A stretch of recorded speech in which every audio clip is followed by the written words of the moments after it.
Hello everybody. We're finally back with regular Saturday streaming time, and also we're back with Lunatic Plus. I finally got this map figured out. This one was a little bit of a nightmare.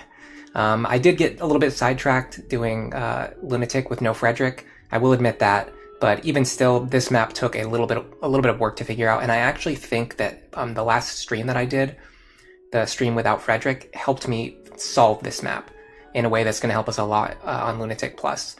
Let me go ahead and start today's poll. So first of all, we got a couple of things to talk about, both with regards to the chapter itself and just like meta strategy. So we're going to be picking up this Master Seal here. We're not going to be able to use it right away because Sumia and Crom are going to be all the way over here, and the rest of our units are going to be over here, and they're not really going to catch back up to Sumia and Crom, like, ever. So whoever gets this Master Seal, unfortunately, is not going to get it until very close to the end of the chapter, if not the end of the chapter. I'm thinking of giving it to Maribel to help with the next chapter. However, giving it to Gregor now is going to help him in the long term, and giving it to Cordelia is also going to help her in the long term. So there's like a couple of options here, and I think all three of them are valid. Saria and Lisa do not need it anytime soon. They can wait a little while and just use it later, because they're mostly going to be doing things that they can kind of do in their classes that they're in now. Okay, so this is the first chapter in a while where we have to make some concessions on resetting for enemy skills, which I was very unhappy with, but unfortunately I couldn't find any other way to do it, because you have to move so fast, you can't stop. If specific enemies have counter, it's going to cause you to stop, which you just can't do. You cannot ever stop moving. So this spear fighter here, he cannot have counter. If he has counter, you pretty much need to reset. This wyvern here and this barbarian here with the overlapping ranges, if they have counter, you need to reset, because you want to kill all of these enemies on turn 1, and you can't do that if they have counter. If this guy has counter, it's not a big deal. If the thief has counter, doesn't matter. It's just these three specific enemies. This barbarian here, the one hiding behind this bone, this wyvern here, and this spear fighter here. And we're also going to use a rescue strategy on turn 1, which is really cool. I love showing off rescue strategies. We're finally getting to the point where we're going to start using the rescue staff. Hold on one second. Hey Garrett, thanks for stopping by. By the way, somebody subscribed while I was setting up the stream, and I saw the sub goal update in real time, so I think the sub goal tracker is actually working today. Yeah, it is 3 people. We'd have to reset for three enemies to not have counter, which unfortunately can take a little while. I did it before the stream, but I actually got it on the very second attempt. So I thought it was going to take a little while to set up the stream, and I ended up getting set up right away. Okay, we've got a couple of tonics that we need to use. First is Robin. They're going to be using a magic tonic so that they can one-shot the enemy wyverns later on in the chapter. In case the enemy wyverns have counter, we're going to be able to kill them in a single attack so that we don't have to worry about it. The next is Frederick. We're going to be giving him a Gaia's Confect because the extra +2 strength is going to let him kill specific enemies. And then we're going to put this in the convoy. The next is Sumia. We're going to give her the Chris's Confect just to improve her survivability. Now, if you don't want to do this, you can actually just give her the Seraph Robe right now. I'm thinking of giving her the Seraph Robe anyway, because it's going to help her in the long term, and it's going to help Lucina in the long term. The extra defense also helps a lot with her matchups. There was one specific matchup at the very end of the chapter. I want her to fight 2 wyverns in the same turn, and while I was doing my test clears, the wyverns had exactly enough damage to kill her, which was very annoying. She had, I think she actually had leveled up HP as well. So she had 33 or 34 HP, and they were dealing exactly like 34 damage with their combined attacks. And so I'm just using this Chris's Confect now so that later in the chapter, when I want her to fight 2 wyverns, they will not have any chance of killing her. Now, I'm thinking of using the other Chris's Confect charges on Robin and Frederick to improve their survivability through the middle section of the chapter. I've been able to beat the chapter a couple times without doing this, but I think doing it will give me more consistency. And this item, the Chris's Confect, is going to get worse over time. The earlier you use this, the more valuable it is, just because HP is lower, defense is lower, resistance, all these stats are lower right now. So giving a bonus to them is worth a lot more. And pretty soon we'll be able to buy defense tonics, we'll be able to buy HP tonics. I think I'll try it once without it, but if I end up losing, I'm just going to start using the Chris's Confect on these 2 just to boost their survivability. We're going to start with, let me make sure I don't have any other tonics I wanted to use. Looks like the answer is no. Okay, we're going to start with Robin and Cordelia paired up, but later on we're going to switch to Saria, so we have to account for that. Anyway, because I used my tonics already, I'm going to save, and I'm just going to jump right into it. So the goal of this chapter is to catch this thief, this thief, this thief, and this thief, as well as killing the boss. Now, what's really important is that you can end the chapter at any time by killing this boss. So if you're afraid of the reinforcements, all you need to do is make sure you kill all of the thieves and then kill this boss on the final turn, and you can instantly end the chapter and you will not get attacked by any ambush spawns. Very important to keep in mind. However, we're not going to do that because we want to train Sumiya as much as possible. So I developed a strategy so that we can block these two forts later on in the chapter, which you're going to see. This is the reason Cordelia is in the thumbnail, because we're using Cordelia to block these forts. And then we're going to let all of the other enemies come in from the right and fight them one at a time with Lanku, Sumiya, Frederick, and Robin. Hey Akihiko, thanks for stopping by today. Alright, so let's start with our Chrom Sumiya opener. Technically this is not guaranteed, but it's extremely likely to happen. Actually, this is guaranteed, yeah. Because we have 100% accuracy with Javelin. If Chrom gets a dual strike here, he gets some free experience. If he doesn't, it's not a big deal. Okay, the next thing we're going to do is we're going to use Cordelia to move Robin over to the far side of the map. However, I want to check something. I want to see if he can kill these enemies with the Roy's Blade. 25 attack. No, definitely not, because he has Pavis Plus anyway. Okay, so let's equip the Fire Tome.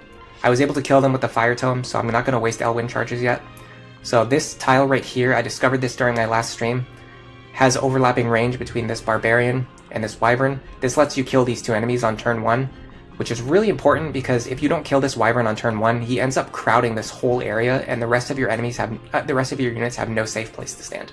Luckily, we can just reach this square with Cordelia. Being paired up with her also increases our avoid, which is going to make it so these enemies have a harder time hitting Robin. If they both hit, Robin usually survives anyway. However, because they both have Luna, if they both have Luna and they both have hit, we might be in trouble. I'm not sure. It's never happened yet, but they have a very low chance of hitting anyway. So it's not super likely to happen. The next thing we're going to do is pair up Pan and Frederick. This gives him the speed to double all of these characters over here. Now, technically, because none of these enemies rolled counter, we can actually leave him in range of all 3 enemies. However, I don't like the fact that this guy has Hawkeye and Luna Plus, so I'm going to move out of his range anyway. The way we're going to do that is with a rescue strategy. So we're going to go here. We're going to kill this guy with the hand axe.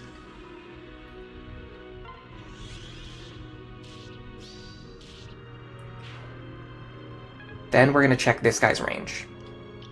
So all we need to do is make sure that we pull Frederick out of his range while keeping our staff user out of the range of the spear fighter. We can do that as well. He doesn't have pass, that makes it even easier.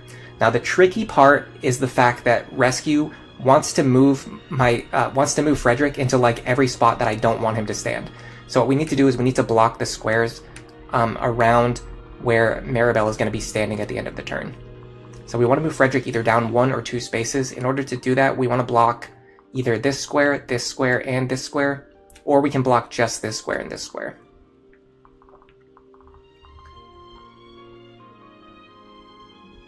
I had a way set up that I was doing it before, so let me just take a second to make sure that I do everything right. So we can definitely use Lanku to block one of these squares. Let's also use him to move Mnoe across the map. Okay. So we're going to have Lanku standing here. We could have Saria standing here, and then we just need to get a unit into this position, which can be, yeah, anybody can stand there. Okay, we can do this. So let me make sure I'm going to do everything correctly. So we want to block this tile, and this tile, so that when we rescue Frederick, he appears in the square above us. It's really funny to waste a rescue staff just to move a unit by 1 square, but it's kind of worth it in this situation. I'm going to put Lanku on the fort because I want him further to the left. I might need him to help clear enemies over here on the next turn. For Saria, let's go with Libra. No, let's actually move Lisa over because I want the other rescue staff to be as far to the left as possible, just in case we need it next turn. I didn't screw up, did I? No. Okay. Next, I can go like this. I'm going to put Gregor to the left, because Libra has more movement, which means he can catch up to the rest of the army faster. Okay, the last thing we're going to do, we're going to use Maribel, we're going to go over here, we're going to grab Frederick, we're going to pull him back 1 square. It's unfortunate that we can't trade him to a better axe, but this is okay. So on enemy phase, he's going to fight the Spear Fighter, and Robin's going to fight 2 enemies. This opener is pretty consistent. I haven't had this opener fail, as long as you check the enemies and make sure they don't have counter. Hey Garrett, thanks for stopping by. Garrett says that Awakening is really generous with both Nosferatu and Rescue, and that's why you love it. Yeah, I really love the fact that this game has infinite Rescue staves. I really love that. Ooh, we dodged that. We actually, because we dodged that attack, we could have actually left Frederick 1 tile to the north, but there's no guarantee. We didn't know for sure that he was going to dodge that. So I feel pretty good about the opener that we used. The optional opener, if we want to be more aggressive, we could have Frederick stay closer to the enemy group and use the Physics Staff instead of the Rescue Staff on him to heal him back up so that he has full health to fight the rest of the incoming enemies. Okay, so the next thing we're going to do, we need to stay out of range of these wyverns. We need to clear basically everything over here and then start moving the rest of our troops to the left while leaving Lonku in range of this guy. Lonku should be able to fight this guy safely. He's going to deal 35 minus 6 damage to us, which is going to leave us on 1 HP. Especially with the Noe Parrot, we're going to have more defense anyway. Now, what I really wish I could do is get Lonku into this square to clear this enemy. But you have to clear this enemy before Robin moves, unfortunately, so there's just no way to really do it. Like, you need Lonku to stand here before Robin moves, which doesn't make any sense because they can only stand here after Robin moves. So instead, what I've been doing is using Frederick to clear this enemy. Now, actually, let me check to see which one of these have counter. Just him and... okay, yeah, this is fine. So we can clear the ones with counter by using our ranged attackers like this. So we're going to go here, Hand Axe. If Pan dual strikes, it's really good. We want her to get to level 10 as soon as possible. Okay. Next, we're going to do... if we can leave Sumia in range of this wyvern, it's really good. It will accelerate our movement. Unfortunately, because this guy rolled counter, we can't put Sumia in these squares, because if she attacks from that position, she'll get hit with counter. So we're going to have to deal with this wyvern on the next turn. You also want to put Robin in range of this enemy if you can, which we probably can do. I want to also get them as far to the top left as possible, but unfortunately that's going to keep them out of range of Saria, which she might not be far enough anyway. What I should have done is put Saria on the fort. I think that's what I was doing in my last test attempt, but I forgot about that. If we keep Saria on this fort, she can go 1, 2, 3, 4, 5, and she can pair up with Robin pretty soon, pretty early on. But this is okay. We can go like this. We can switch next turn. So I'm thinking of actually, hold on a second. If I do this, I can do a mix up here. Let me make sure that Sumia can kill this enemy. Wind, it's very, very likely. Okay, so what I'm going to do, I'm actually going to mix up my usual strategy. I'm going to have Robin stand here, clear this enemy, and then this allows Sumia to stand in the tile where I want her to stand here, and clear this enemy, while being in range of the other flyer that I want her to fight on enemy phase. So this is perfect. This works perfectly for what we're trying to do. Now we just need to make sure we kill this guy, and if possible, we'd like to leave somebody in range of this fellow. So unfortunately, we're probably not going to be able to leave anyone in range of this guy. So let's start with this. We need or want Noe dual strikes here. We got it. Perfect. That helps a lot. Because we got that, we can probably have either Libra or Gregor fight this guy. So he's going to deal 35 minus 5. We'll definitely survive. Unfortunately, we don't have a great pair-up partner. Well, we can use Pan. Although that pulls her off of Gregor, which I don't like, because I need Pan and Gregor to move at full speed next turn. So I don't like that plan. I think what I can do actually is use Saria for this. She is going to give defense. So I'm going to go...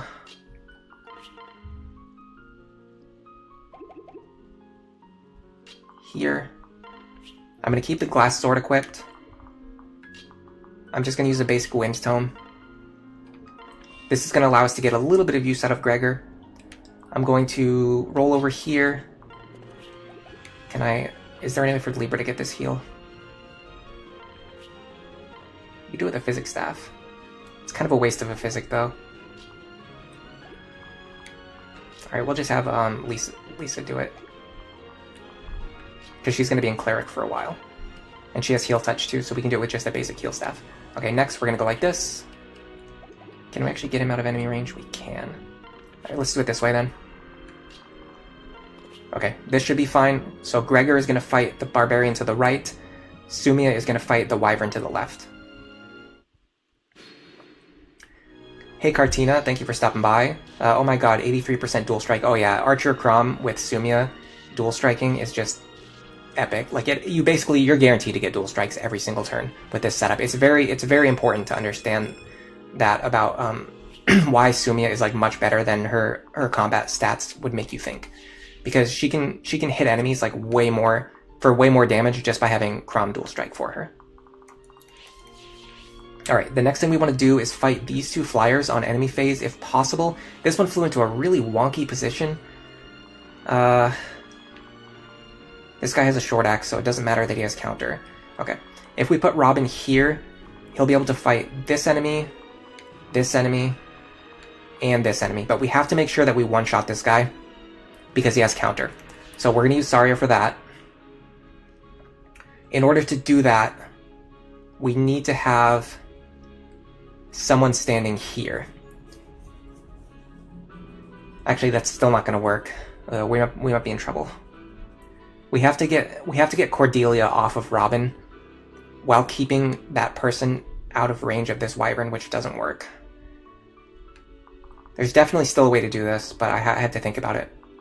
Okay, the next thing we're going to do, let's just kill this thief while we're here. We're not going to stay in range of this guy because he has counter. I don't think we can kill the thief while being next to him anyway. Am I planning to grind out the reinforcements? Yes, I have a setup where I can fight excuse me, I'm going to block these two forts and I'm going to fight all of the other reinforcements. Do classes like different classes like Archer impact the dual strike chance? Sort of, not directly but indirectly, because dual strike chance is boosted by skill. Archer and Sniper line, they have high skill. They give a skill bonus to the person you pair up with, and they have a high skill growth rate. So in the short term and in the long term, you're going to get a lot more dual strikes by going through the Archer line. Another benefit of pair up, low damage units get around counter easier, leaving the big hit to the dual striker. That's correct, and it also plays around Aegis and Pavis, which can be a problem on this map as well. Like if these Wyverns have Aegis and Pavis, we can still have Crom kill them with the Killer Bow. Which I was supposed to switch to the Killer Bow, by the way. Alright, let's start by having Lisa heal, just so that we have the heal available later. We're going to move here, we're going to kill this guy. I'm going to use the Javelin again, so we can conserve Killer Bow charges. Perfect. We're getting a lot of crits with Sumia. Another Seraph Robe we could potentially use on her, or basically anybody else. Okay, so let's figure out this puzzle. This guy right here, we want to one-shot him with Robin. In order to do that, we need the Saria pair-up, which we can't get yet. Okay, I think I got it. I need to make sure Libra will survive against this guy, though. He's going to deal 35 minus 6. Yeah, Libra will survive. Okay, I've got it. So you go here. No, this is wonky. I don't know if this works. This is wonky. This guy having counter is kind of a problem, isn't it? I want to end the chapter in range of these three enemies. I want Robin to end their turn in range of all three of these enemies, but I don't think I can do it. What if I just go up here instead, then? What if I stay out of range of the one with counter? And I go here. Will that leave me in range of the other one? No, it won't. So the problem with this opener is that it leaves us in range of other enemies, but hold on. Let's check something. Okay, this guy doesn't have counter. He does not have counter. He does not have counter. Okay. I kind of like this. I wish I could switch Saria to be my para partner, but I don't think I can do it. I knew as soon as I started streaming, things were going to go completely different from how I'm used to them going. Okay, let's see how likely Robin is to survive these attacks. 27, 30, 30. Let me get my calculator. Okay, 87 total damage. Who gets the Master Seal? Let's see. I left it up to a poll for now. It looks like people are favoring Cordelia and Gregor, so it's probably going to be one of those two. You're surprised Sumia's magic is almost the same as her strength? I think our Sumia's been a little bit blessed. A little bit more than blessed. 1 second.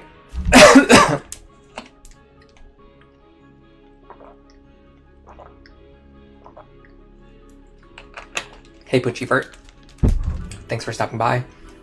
Isn't the top left enemy not attacking? I'm not sure what you mean by that, sorry. Do you mean the boss or this guy? This guy won't attack if we stand in just his range. You have to stand... These enemies here have linked AI, if I'm not mistaken, which actually might stop this guy from attacking us. I'm not sure. Yeah, the top left enemies have linked AI, but I can't remember if this guy's included in the link. Yeah, I think he is, though. So let's assume that we're only going to have to take 57 damage then. Well, let's see worst case scenario. Worst case scenario. If we take 87 minus 21... So, no, minus 21, minus 21, minus 10. We would only take 35 damage. We would survive anyway. We would survive all 3 of these attacks. So let's just stand here. Let's wipe this guy out. Now, unfortunately, this means... Well, now that we're down to 31 HP, we would actually die. But it requires all of these enemies hitting us. And we also just gained another point of defense, so that kind of helps us. Okay, so the problem is actually going to be this guy here. This guy's going to cause a lot of problems. A lot of problems. Especially because there's no way for me to fight this guy without fighting this guy. I'm thinking of using a rescue staff to get rid of this enemy. I'm not sure yet. I'm very annoyed that I wasn't able to get Saria either.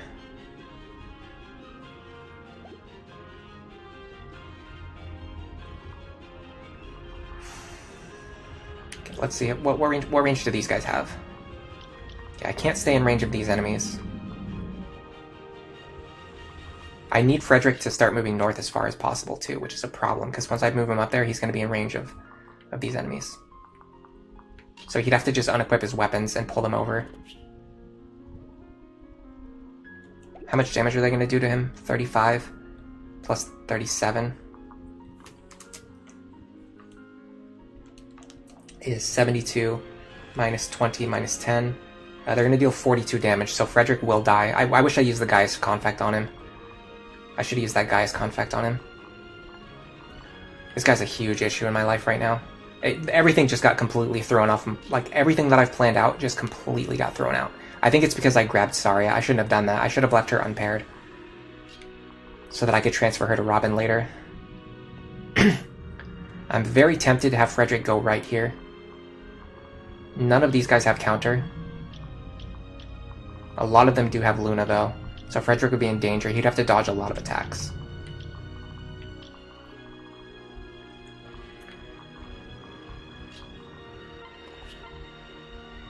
Plus, I would need to get well, I wouldn't need to get a dual strike here because this would bring the enemy down to the point where counter could finish them off. The big problem is also this guy's still alive. I wanted to get rid of him if I could, but I could not. How much does Noe do to this guy? 21, not quite enough for the kill. Alright, let's go like this. 1, 2, 3, 4, 5. Here. Well, if I stand here, I can move Gregor behind me, which is mildly important. I'm also going to use the Elwood. Well, let me make sure the Elwood Blade can one-shot. It can. Okay. I'm going to move here and use the Elwood Blade.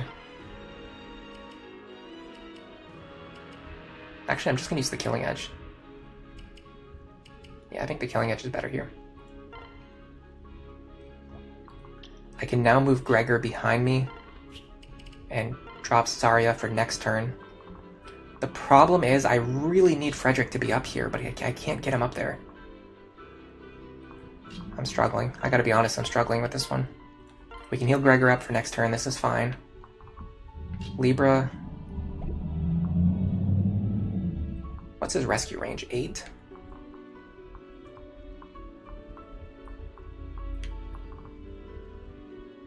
I'm very, very tempted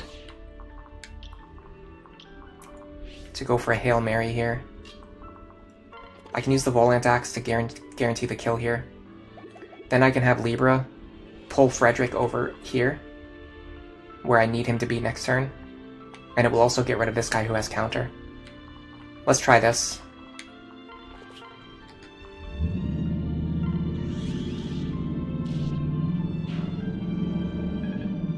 Then I go over here. I should be able to rescue him from this position. Oh crap, I don't have a rescue staff. I can do it from this position. Can I? 1, 2, 3, 4, 5, 6, 7, 8. Yes, I can. Okay, I'll have to do it from this position.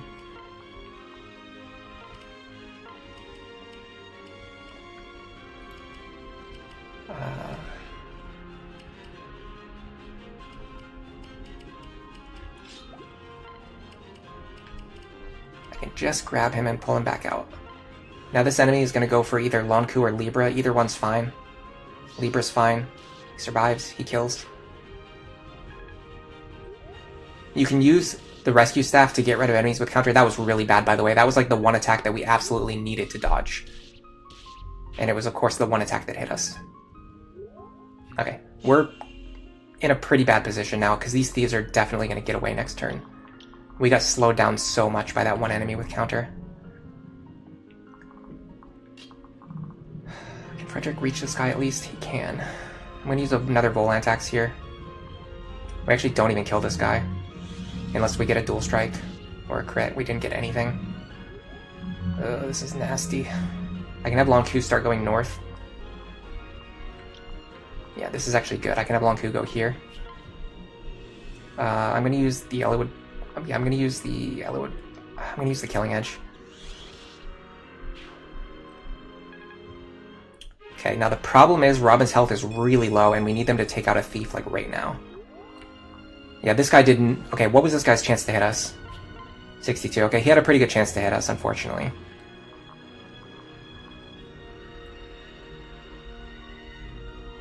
I'm considering letting Cordelia kill this guy, because I didn't get the chance to swap Robin and Cordelia. Swap Saria and Cordelia when I needed to earlier. I can kill him with the Ephraim's Pike, and I need her to be able to fly next turn. Not next turn, but the turn after that, and still, we don't have a lot of time to waste here.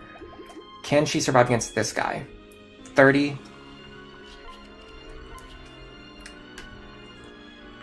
Minus 11 is 19 damage. Yes, she can. Okay, this might be the play. I'm gonna go here.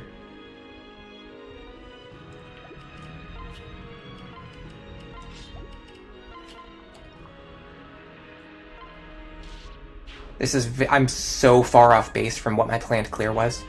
How many rescue staves do I have? I had 8 at the start of this chapter. I have 6 left now. I'm totally fine using between 1 and 3 rescue staves on this chapter. This is a very difficult chapter. I think using a couple of rescue staves to make it consistent is totally fine. Okay, we're a little bit lucky and a little bit unlucky here because of these enemies having really nasty skills. If we let Sumia take out this guy right now, she'll still be in range of at least 2 enemies. So we need to make sure she can survive against these 2. So this would be 35 minus 30. And keep in mind at least one of those that is guaranteed to hit. So that's 65 damage, and we would only reduce it by 17 and 9. So we would take 39. Unfortunately, they have enough damage to kill us by at least 1. Honestly, this attempt has gone so far off the rails already. I think I'm just going to risk it here. I'm going to see what the enemies do.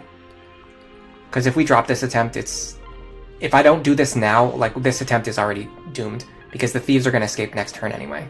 So we have to clear these 3 enemies as soon as possible.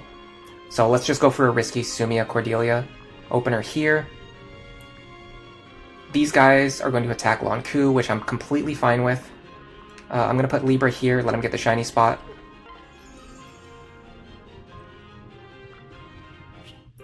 Is there any way for me to get Saria up here? Does not look like it. Okay. Well, let's just do this then. Yeah, we can't get any of the units. We can't get any of the units up here where they need to be. because everyone is just way too far behind where they're supposed to be. Frederick and Robin are supposed to be like up here. They're supposed to be up here right now. And Cordelia and Gregor are supposed to be like over here. We messed everything up with that opener. All right, let's just start moving our other units up, I guess. We can still block these forts with Cordelia and Robin, but that's really not ideal. Perfect dodge. Love to see that dodge. Alright, give me a second. I'm going to catch up on chat after this enemy phase. Okay, good. This guy went for Cordelia. That means Sumia should be guaranteed to survive. Because that guy went for Cordelia, Sumia should be guaranteed to survive. And she dodged that, so she would have survived anyway. Okay, now we have to kill these two thieves right now. Can Cordelia reach the feat that I want her to reach? Yes, she can. However, if she does that, she can't block this fort. We might need to let one of these thieves go. The other thing we can do is we can actually pull Frederick across and then use him to kill one of the thieves. Alright, let me catch up. Lieber is really good. Yeah, he's incredible. We have to do 3 more chapters before rescue stabs become viable. Chapter 12 might be tough because it's very dense on enemies. I feel pretty confident about the next couple of chapters. I think the very next chapter is going to be tough, but everything after that's going to be pretty easy. Am I only interested in stopping the Bullion carrying Thief? The thing is, I really want the Worm Slayer if I can get it. I want the Bullion more, but if I can get the Worm Slayer, I want the Worm Slayer too.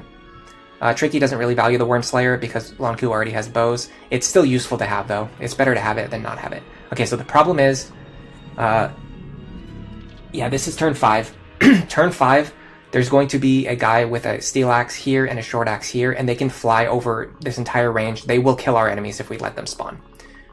I really wish that we had invested into Pan early on and gotten her Wyvern access, because if she was a Wyvern right now, we could use her to block these forts, or use her to catch one of these thieves.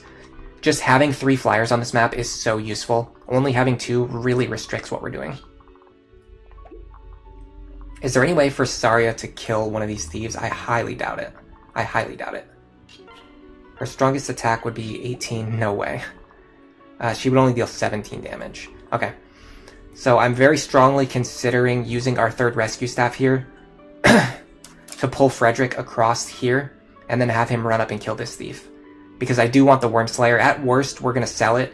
At best, we're going to keep it so that we have 2 Worm Slayers in a future chapter. I can't remember what chapter it is, but there's one chapter where I like to have an additional Worm Slayer. Give me 1 second.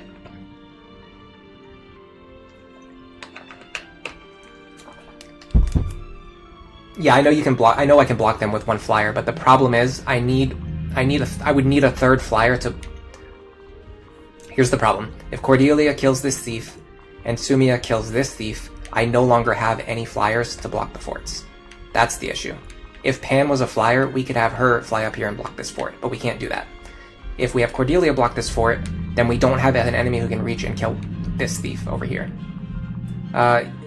You thought Chapter 11 would be easy compared to 12 because it's not as enemy dense. So enemy density doesn't really matter as much as objectives. Like in this case, you're seeing the big thing that's giving me trouble is these thieves. If these thieves weren't here, this map would be a cakewalk. And it's the same thing in the next chapter. There's 2 chests.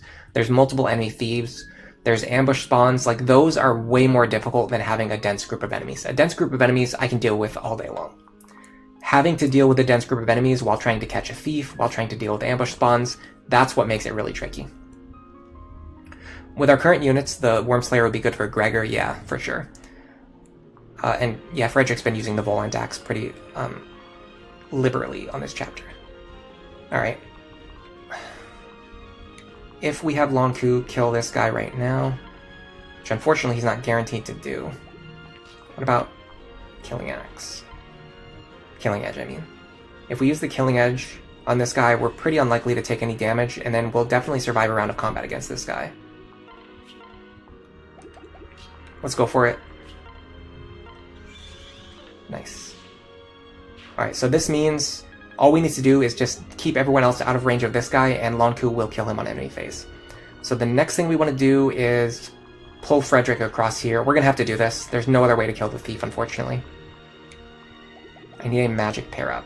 So let me use Libra, I guess. I could even have Libra do it, because I want Libra to gain levels. I'm going to trade for the other rescue staff. It's better to have, like, 2 rescue staffs with a medium amount of uses, rather than only having 1 rescue staff with a bunch of uses, because they will eventually run out, and it's better to have multiple staffs that you can split up and give to multiple partners. Alright, so pulling Frederick across the mountain is going to allow him to run up and kill this thief, I hope. Yes, it will.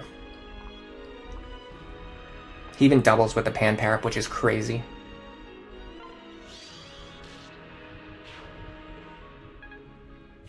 Now we've got our Worm Slayer. Now what does this guy look like? He's got guaranteed hit rates, and he's got Luna. I think we survive against him, right? Yeah, no problem.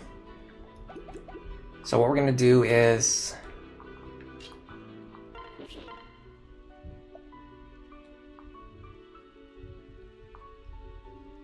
I think I'm just going to use... I'm going to keep using the Thunder Tome and the Killer Bow here. Just because I really want to guarantee this kill, if at all possible. Okay. Now, unfortunately, with this setup... we have to drop Robin up here, which is really not ideal, because we want Robin to be lower to the ground. But there's no way to get anyone else paired up with Cordelia, because we messed up so much early on. I can do this, though, and I can pair them up next turn, so it should be fine. I'm not going to waste a Physics Staff here. I'm going to keep my healers over here. I'm going to keep these characters over here. Now, next turn, I should be able to rearrange all my units and get everyone paired up the way I want them to be.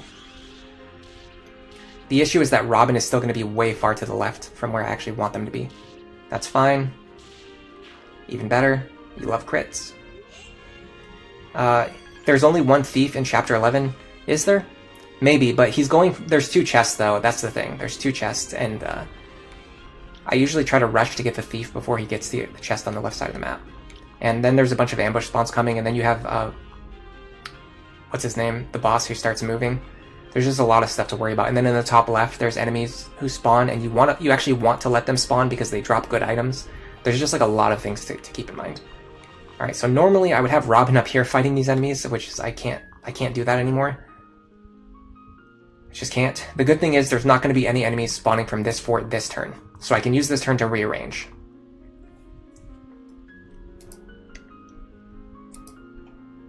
Yeah, I know he goes for the left chest. So I'm going to go like this. I'm going to give Robin to Saria. I'm going to move them over here. Should I let her get this kill? I kind of want to let Pan get some kills too if I can. Is there any way to do that? No, because these guys have counter. This guy having counter is a problem. This guy having counter is actually not a problem. Okay, so hold on. We can work around this. 1, 2, 3, 4, 5, 6, 7. He can't reach the spot where I want him to reach, unfortunately. Alright, let's slow down for a little bit.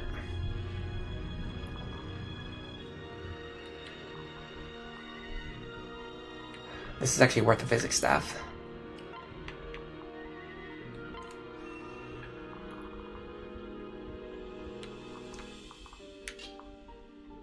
I'm gonna go here.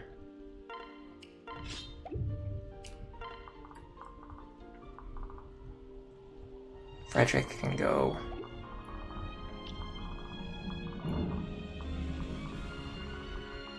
here.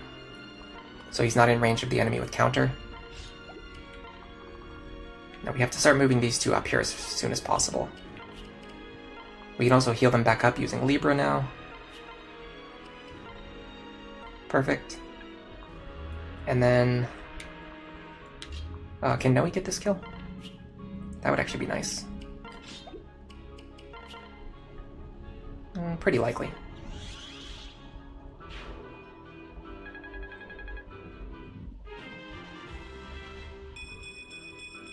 Nice level up. Yeah, there's a speed wing. That's what it is. That's what it is. Speed wing. Let's heal Cordelia. We don't really need to, but I'm going to do it anyway. And then we'll get... Gregor can just stay here next to Cordelia. Alright. So these are the turn 6 spawns. That is a rough attack. I think this guy still goes for Sumiya. Ooh, nice. Yeah, we really want Pan to get level 10. Hey, and for SC, thanks for stopping by. No worries about being late. That was actually a little bit risky. We should have used a magic tome there instead of instead of what we used. Alright, so we need to block these two forts again using Cordelia and Gregor. We also need to prepare for the fact that there's going to be enemies coming from every fort. So this one has a barbarian with a steel axe. This one has a soldier with a steel lance. And then there's going to be more wyverns coming from these forts as well. Ideally, what I like to do is set Sumiya up in a position where she can fight these guys on enemy phase. This guy having counter is not a big deal. He'll always attack from range. This guy not having counter is good. Unfortunately, because he has Luna and Hawkeye, we might need to stay out of his range. Let me check. So he's going to hit us for 35 minus 8. He's going to hit us for 27. That's it. We cannot take that. We would have to dodge this guy's attack, which we can't really guarantee. So let me think about how to clear these enemies while staying in range of the enemies that I want to fight. While not staying in range of enemies that I don't want to fight, which is actually a problem because this guy right here can spawn with counter. Yeah, there's actually no way for us to fight this guy right now, because any unit that we leave in range, any unit who gets close enough to kill him is going to be in range of this guy, who could potentially spawn with counter. What we could do is leave Sumiya just in range of these two, though. So 29 plus 29 is 58. In fact, we can just check how much damage they do. Yeah, they deal 13 plus 13. That's only 26. So if we can stay in range of these two enemies, which we can definitely do, and not in range of the guy who can spawn with counter, this will allow us to kill two enemies on enemy phase with Sumiya. Now, I really want to get rid of this guy if I can, because I don't want him to attack Sumiya. Looks like we can get him, no problem. The tricky part is actually Robin. We can't move Robin next to this enemy because of counter, right? Right. If Frederick doesn't finish him off... No, Frederick's guaranteed to finish him off. Okay. Perfect. Okay. So next we're going to start moving Robin up here. Robin should have been way over here to the right. Robin would have been able to help with clearing out these enemies so that this situation wouldn't be as tricky as it is right now. This Elwyn's Tome makes it so that we one-shot the flyers, so that even if they have counter, we'll still kill them, so we won't take any counter damage. Unfortunately, it doesn't work against this guy, so you still have to stay out of his range, because you just don't know if he's going to spawn with counter or not. This guy right here, we actually don't want him to come this way. We want him to go north, so I'm going to move all my other units over here. Before I do anything else, let me make sure I block these forts, so I don't forget.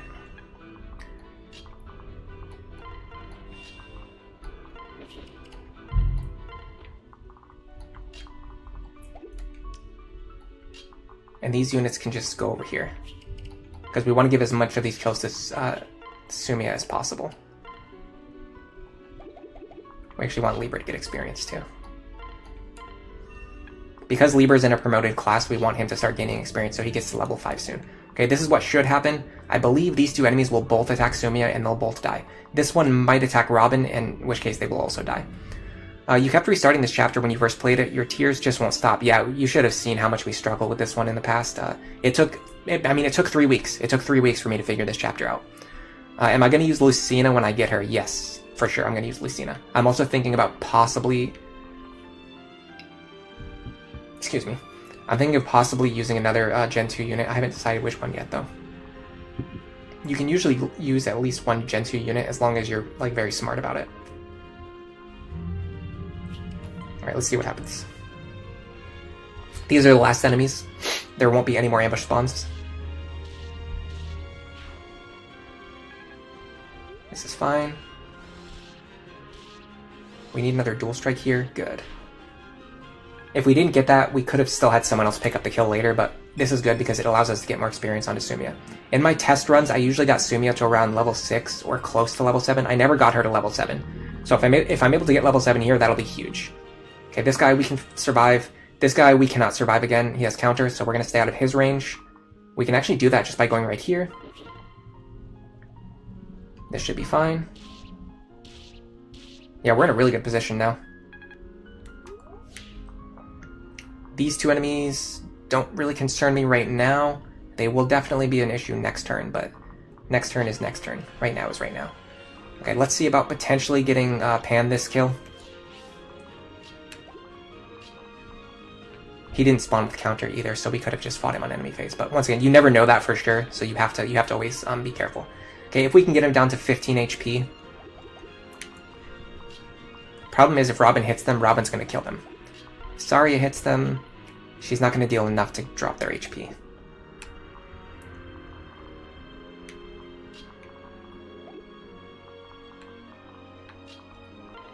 It's weird that Assassin doesn't give +1 move. It seems like it would. Okay, let's just start moving the rest of our units away from these guys then. Oh, you know what we can do? We can do this. I'm going to use Steel Sword here. Just get some free experience for Cordelia and Gregor, and then this actually sets up the kill for Pan, which is great. Robin doesn't really need experience right now. Pan badly needs experience. Cordelia and Gregor, they can take it or leave it. Zarya doesn't really need experience. They just want to fight with Robin so they can get support rank bonuses. Which actually, we haven't really got a chance for them to fight together on this map because they ended up getting split up during the time when we wanted them to fight together, but oh well. Let's just do this.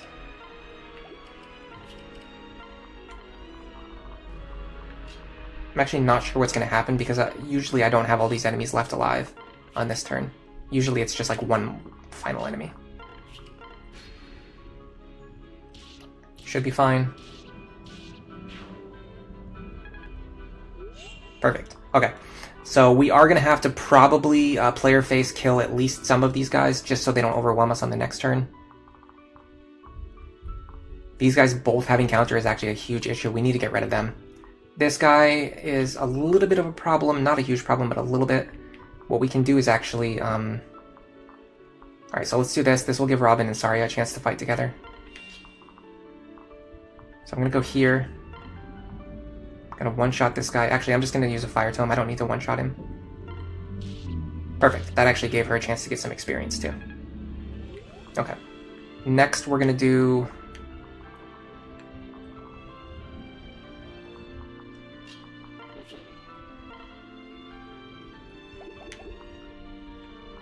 this.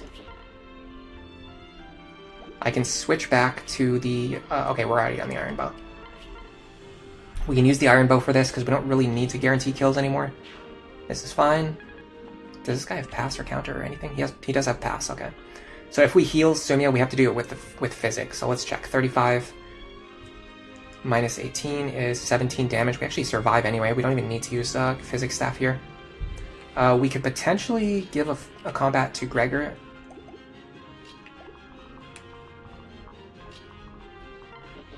It's just generating free experience. He does have a crit rate though. So if we do this, we're going to want to nullify the crit rate, which we can actually do. Like this. And this could potentially let us give a kill to Pan, another kill to Pan as well. Okay, unless I did some math wrong, we should be totally safe here. He goes for Sumia anyway, which is a little bit sad. I mean, she definitely wants experience, but she doesn't need it like that bad. She doesn't need it to the point where she needs to kill every single low-level base promoted unit. Can Pan get a combat here? Yes, she can. I gotta be careful because I actually don't want her to get this kill. But I do want her to get a combat. So let's do this. We're actually going to unequip Frederick. We don't want dual strikes here. We just want her to get a nice free combat. We could potentially let Zarya get a combat as well. We can fight this guy 3 times before Experience Decay kicks in. Unfortunately, Zarya doubles, and we don't really want Zarya to get this experience. We do want Sumia to get this one. I'm going to use a Javelin here. Yeah, because our chance to dual strike was so high, I didn't want to waste a forged tome when I could just use a cheap replaceable javelin. Alright, now what we need to do is kill the boss. We're also going to let Libra heal as much as possible so he can get the staff experience. So we go here. Alright, so we actually don't want crits. We don't want crits, we don't want dual strikes.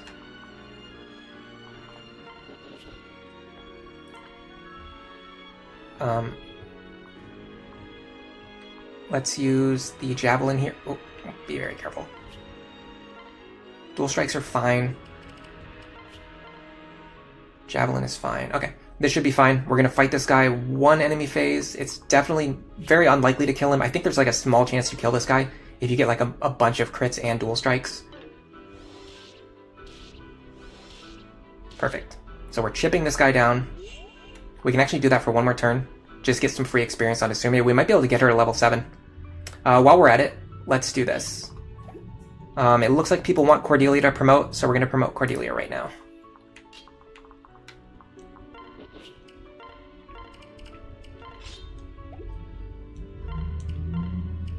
Now, Falcon Knight would let us get rally speed sooner, and it will make her combat a little bit better. However, with Dark Flyer, we'll get another Gale Force unit sooner, and we'll also be able to recruit. We'll also be able to recruit Severa sooner. If we're going to use any Gen 2 unit, it's probably going to be Severa because she's so good. With that in mind, I think Dark Flyer is probably the better choice right now. Tricky has done a lot of grinding because it's their first Lunatic Plus run, and you're actually surprised you could even beat Lunatic Plus skirmish maps. Yeah, I totally think grinding is fine on Lunatic Plus, and I was also surprised when we tested out the skirmish maps. All right, let's do Dark Flyer. I want as many Gale Force units as possible, honestly.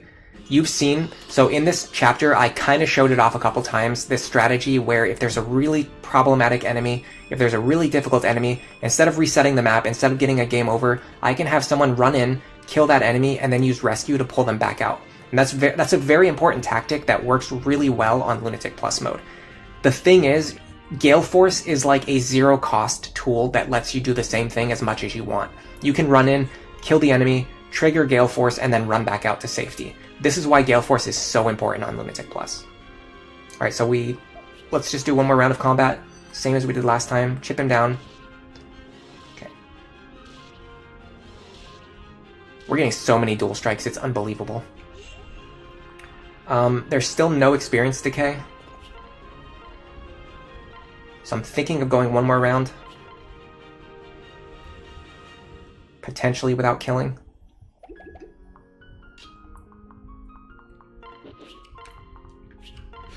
There's no reason to secure the kill here unless we absolutely need to. Which we definitely don't need to, we're not in a rush. We're boss abusing a little bit. Alright. This is actually really good. I've talked about this before. Because we're on 96 experience right now, when we kill this boss, we're going to get a ton of boss experience, and it's going to roll over towards our level 7 progress bar, which is really good. I'm going to... I don't want to waste the Killer Lance charge here. Let's just use a Thunder Tome and a Steel Bow.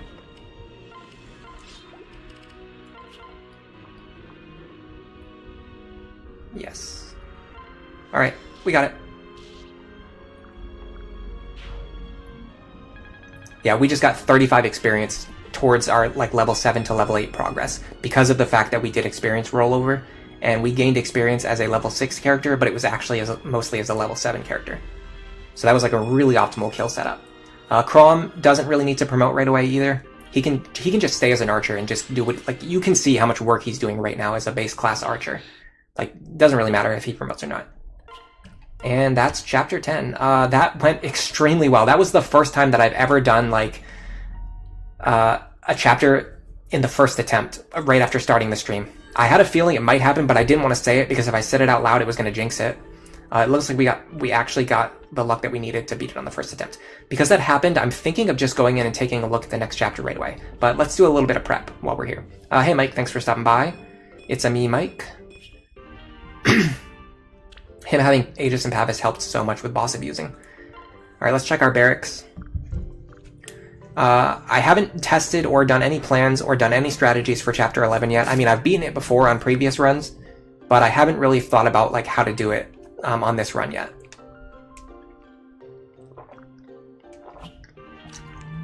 Garrett says that was nicely played. Akihiko says that went crazy well. Yeah, I've talked about this in previous streams, but Lunatic Plus gets easier over time, especially if you're doing team-based strats like I'm doing, because your team gets stronger and stronger and stronger. That you have the skills that you need to answer like the enemy skill, the enemies. Okay, so yeah, we didn't even get a C support with Saria yet, which is a little bit unfortunate. So this is going to be our team moving forward. Unfortunately, the map we unlocked only gives like javelins and hand axes, which we already have access to anyway. I'm also thinking of selling the extra beast stone. If I remember correctly, you can't forge them. Let me check. What can I fix you with? Yeah, you can't forge beast stones, which it makes the beast classes fall off pretty quickly. I'm gonna sell the extra beast stone. I carry only the finest. That's 1,000 gold right there. I'm going to sell... If you don't use Noe, you also get to sell all the dragon stones, which is like free gold as well. Unfortunately, we decided to use Noe. Anything else we need to sell? Very tempted to sell that elixir, honestly. Alright, we picked up a bullion. We're definitely going to sell that. We're up to 6,000 now. We can use the second seal pretty soon on either Robin, Frederick, Pan. I'm thinking of keeping the secret book. I'm thinking of maybe using these seraph robes soon. The Wilderwind tome we still didn't end up using. We're getting close to the point where we could sell the Wilderwind, but it's pretty cheap, so it's also like, you know, why sell it? We could potentially use it. Got a lot of junk in our inventory, but nothing that I want to really sell because all of it could like potentially have a use.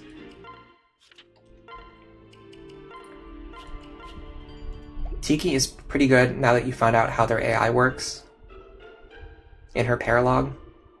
I'm going to use the Seraph Robe on Sumia. I'm thinking about it. How will you do the child Paralogues for the units who didn't marry? I'm just not going to do them.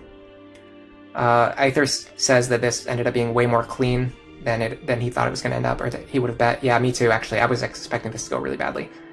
I can give the Dragonstones to Tiki. Yeah, if I give the Seraph Robe to Sumia, it also benefits Lucina, which is one of the reasons why I was thinking of doing it. I'm very strongly considering it. I mean, we have two of them, and she's becoming one of our main combat carries as well. So I think giving her just extra bulk. HP is one of the best stats to play around counter, and one of the best stats to play around Luna Plus, because it doesn't get halved by Luna Plus, and if you have enough HP, you won't kill yourself with counter damage. So there's a lot of reasons why it's good. The other person I consider giving it to is very likely Robin, but they're doing okay right now without it, so I think they'll be okay. Let's take a look at the next map first, and then we'll come back out and do some shopping. So this is Mad King Gangrel.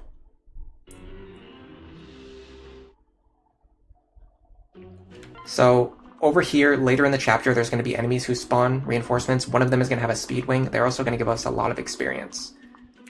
There's pretty highly leveled enemies on this map as well, plus another free Master Seal. If we kill like these heroes and mercenaries, we can get Sumia very close to level 15 Dark Flyer very soon.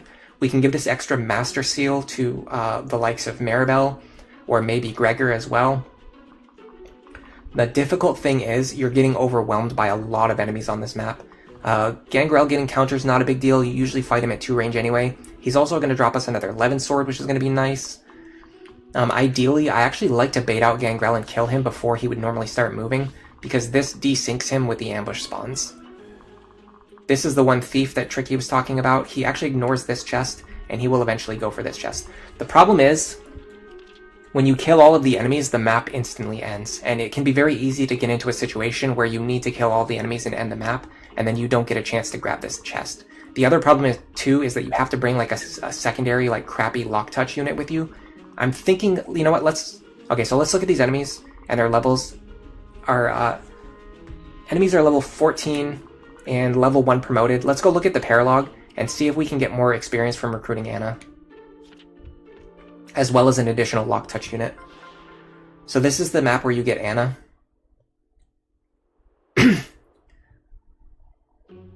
These enemies are level 10 and promoted level 3. So I think fighting these level 10 enemies now and fighting the level 14 enemies later is actually a better use of our experience. So this might be the play. I think we should do this map first. Especially because it's going to give us Anna, so that we have a good lock touch unit and an additional rescue staff user. You like Gangrel spawning with Luna Plus just to hear his cut-in. His cut-in. What does that mean? Is that Zoomer slang? A lot of enemies with counter, wow. This map can be pretty tricky just in terms of either killing this thief or clearing out these chests before the thief gets them. Or killing him after he opens the chest. There's just a lot of things that you have to do perfectly. And also rescuing Anna without using a rescue staff is pretty difficult. I've done it before, but I think it was only on Lunatic. I think on Lunatic Plus I really have to use the rescue staff. Oh god. I gotta be honest, I'm feeling a little bit overwhelmed. Alright, let's think about who we're gonna bring with us. We have a limited number of deployment slots. Unfortunately, we have to drop one character. Probably going to be Lisa. Possibly Maribel. Yeah, let's drop Maribel, actually. Because she has lower magic. We want wider rescue staff range usage.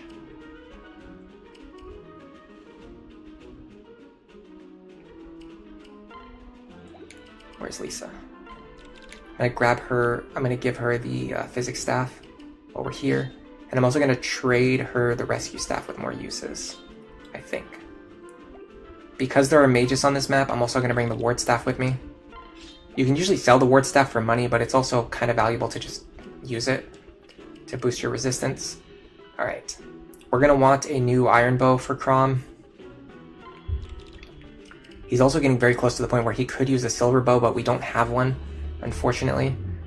I'm thinking of forging this steel bow right now. Either the steel bow or the blessed bow, while it still has a lot of charges. And then buying an iron bow for cheap usage. We could also just use the bronze bow we already have. Lonku needs a bow for sure as well. Lonku is going to need maybe a steel bow. I like this. Give the steel bow to Lonku so he has a hard-hitting option with a lot of charges.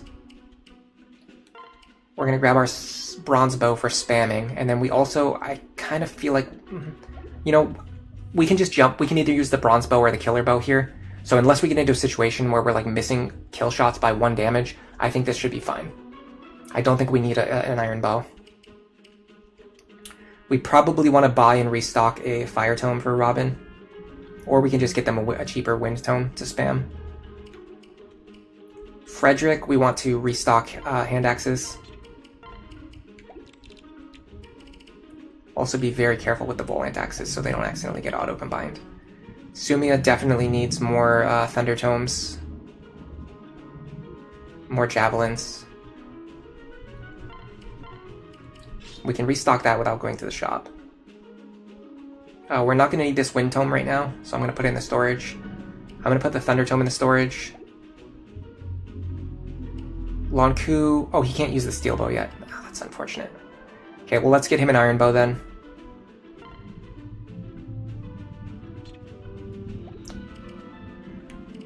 Well, his bronze bow has a lot of damage already. I don't think he even needs an iron bow. I think let's just do this. Let's keep the steel bow, because we're about to level up anyway. Level up our weapon rank, that is. I'm just going to restock this Killing Edge. I'm considering forging it right now for long-term use. It's got full charges. If we forge it right now, it'll give us a lot of value in the long run. Noe, can't really give her anything. Cordelia, unfortunately, unfortunately, when you're doing, you know, stuff like this where it's the chapter 10 clear that we just did was planned in advance. I spent 3 weeks getting ready for it, so obviously that happened. It was pretty fast. We got it on the first attempt too. Unfortunately, with this, we're gonna have to take a little bit of time to go through our inventory and prepare for everything. There's just no way to. I can't just like jump into the next map and just play it blind. It's just not gonna work. I'm gonna give him the second Killing Edge, just in case he needs to like get a crit somewhere. Libra should be fine as is. I like to restock him on hand axes if I can. Saria, She's actually fine as is. Maribel, we're not using her this chapter. I need to restock heal stabs as well. So let me do that while we're here. Okay, I've got a good idea of what I need to buy from the shop now.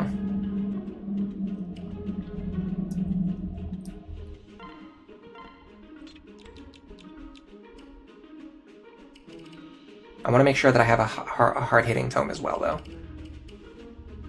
Probably this actually makes sense. I'm going to put the Forged Elwyn tome away. So I want Saria to have a hard-hitting tome as well, though, if I can find one. This actually might be a good time to use the Flux tome. Inferesi asked what happened to Vake. Did he get benched? Yeah, we're not using Vake this run. I'm also going to buy a couple of Strength and Defense tonics while the shop isn't being blocked. Okay. There were a couple of characters who needed heal staves. I think Lisa's fine. Libra needs a heal staff. Next, we're going to go check javelins and hand axes. Thankfully, this shop over here is not blocked yet. Did I get 5k from the thief? Yeah, from the bullion. He steals the arm scroll when he leaves on turn 6. Honestly, arm scrolls are pretty good in this, in Awakening, and Fates as well. Anna's pretty good, but she's poor at team combat. Only Robin and Tiki support her, unfortunately, yeah. The thing is, she's a free staff user with Lock Touch. She just provides so much utility, it's incredible. Awakening chapter 11 is one of your favorite chapters, really. It's kind of frustrating for me, if I'm being completely honest. It's a little bit frustrating for me. It's a good map, it's just a little bit frustrating.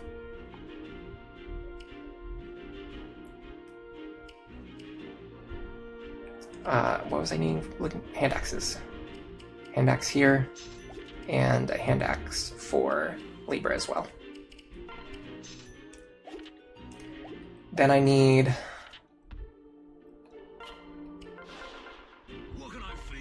I need tomes for Sumia. I think, did anybody need the Steel Lance? I mean, Cordelia could definitely benefit from getting one. I think Cordelia needs a tome too, though. She can use a Steel Lance, though. I'm gonna hold off on that. It's not super important. What I need are some wind tomes. Okay, good. The wind tome is not blocked. Okay, so let's get our wind tomes. Robin needs one for sure. Sumia wants one. Cordelia wants one. The good thing about tomes having such low attack power, like across the board... Actually, I might give her a Thunder Tome, just because her magic stat is so low. I want her to hit a little bit harder if possible. Honestly, she's not even going to be attacking with magic, I don't think. Right? Like, what is her magic stat? 7? I'll give her the Forged Thunder Tome. Just on the off chance that she's somehow able to like land a hit. Or that she needs to use magic for some bizarre reason. Other than that, she should be fine as is. He needs something... He doesn't really, he's fine. Let me just double check. Okay, Saria is definitely... She needs a hard-hitting attack option. Let me see if I can find any good tomes. Without having to buy anything too expensive. I really want that Flux Tome, but he's blocking it. Is there another one anywhere? Here we go, Flux Tome. What can I fix you with? This is going to allow her to hit a little bit harder. Without needing to spend a lot of money. I could possibly even forge it. How much does that cost? 270? 45 uses, though. Honestly, this is kind of good. 45 uses. That's like 3 magic tonics. Because she's going to be using that Flux Tome for a while. Okay. Does Crom need anything else? No. Robin... I can get him like a cheaper sword for spamming, but I don't need to buy one. I just get one out of the convoy. You look fine. You definitely need something. I could give her the extra Thunder Tome. I could even give her the Wilderwind Tome. She's otherwise looking fine. Just a couple low-use tomes for like a little bit of extra firepower if she ever needs it. This is okay. Gregor's fine. I'm gonna give him a... Do I have any bronze axes? I actually don't have any bronze axes. I need to get a bronze axe for Gregor. I think this shop never gets... Oh, never mind. I was just going to say I think that shop never gets blocked, but it's just immediately blocked. Okay, Gregor needs a bronze axe because he could potentially promote into a hero in the middle of the chapter. Next is Lisa. She looks fine. Libra looks fine. Saria, she's okay. I'm going to give her a healing item so that she can pass it to Robin. What I really want is for her to just have a regular bone. I'll take Cordelia's. And then I'll have her get a concoction. Alright, we're almost done with the prep. Sorry about this, guys. I'm actually going to have her take this one.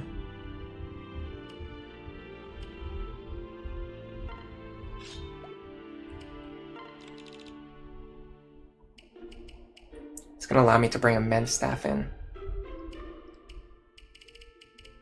It's a single-use mend, but it might be relevant on, like, who knows, there might be a turn where I need to heal for like 40 HP. Alright, now what I'd like to do is not use a rescue staff if possible. You think she'll use magic versus wyverns? Yeah, but there's not any wyverns on this map. This map gives a large bullion. The Paralogue that we're doing? I actually don't know the Paralogues too well. Is it in one of the chests? Probably. Oh, there's a lot of chests on this map. With the news of Switch 2, you hope that the new Fire Emblem game will have the Tellius support system. God forbid if they ever bring back the GBA one. Sumia usually has the convoy access anyway. Yeah, that's also true. You like that Flux is cheap, but it's also as strong as Elfire. It's awesome, yeah. And it's I think it's E rank too, right? Let me check. Yeah, this is one of the really good things about Dark Mages, that it's a little bit understated. They're not just good for Nosferatu use, but like Flux has 45 uses. It's cheap to forge, and it's E rank, so you can use it like right away on any Dark Mage. Yeah. Oh, you were looking at the chapter 11 still. Excuse me. Okay, let's think about how we're gonna arrange our units now. If we have any chance of rescuing Anna, I don't think we have any chance of rescuing her. I'm gonna be honest. I don't think we have any chance of doing it. If we were going to, we would need to send somebody like Robin up here and just like start clearing all of these enemies like immediately, which I don't see happening. But let's just imagine how that would look. I hate the fact that you can't. Oh my god, I say this every time. I say this like 5 times per stream. Why can't you reposition Chrom? Just why?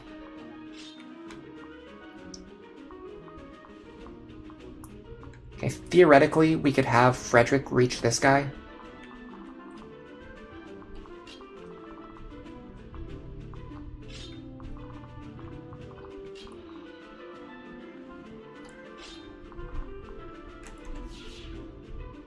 Cordelia, I'm not sure exactly where she wants to go. These two can be in the center for now. These ones can be here. Actually, swapping them like this allows Frederick to go right if I want him to go right. We need him to be closer to Cordelia though, which I don't see how to make that happen. Yeah, that's tricky. I wish you could start units paired up like you can like you can do in Fates, but also it makes for a more interesting puzzle having to do it this way.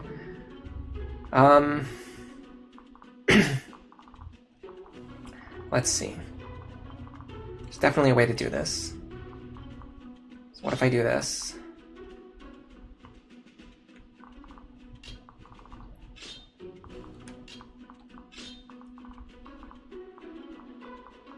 Okay.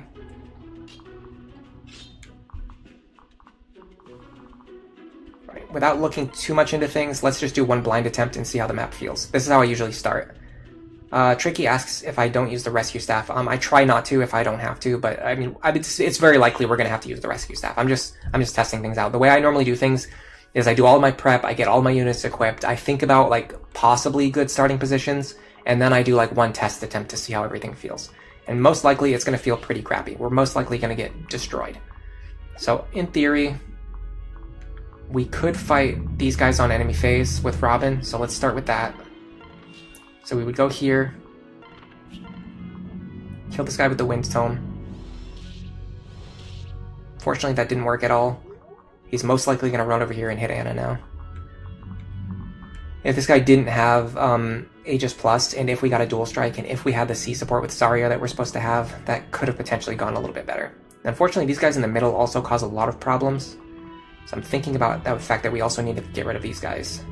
The good thing is a lot of them don't have counter, and the ones that do are ranged attackers, potentially.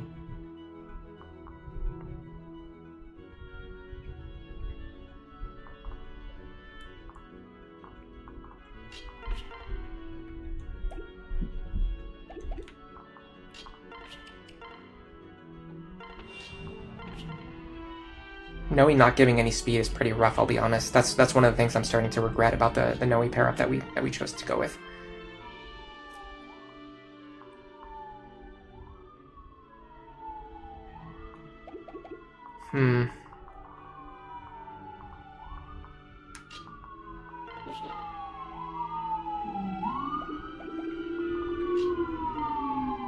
I don't think this gives us enough to double. Let's check.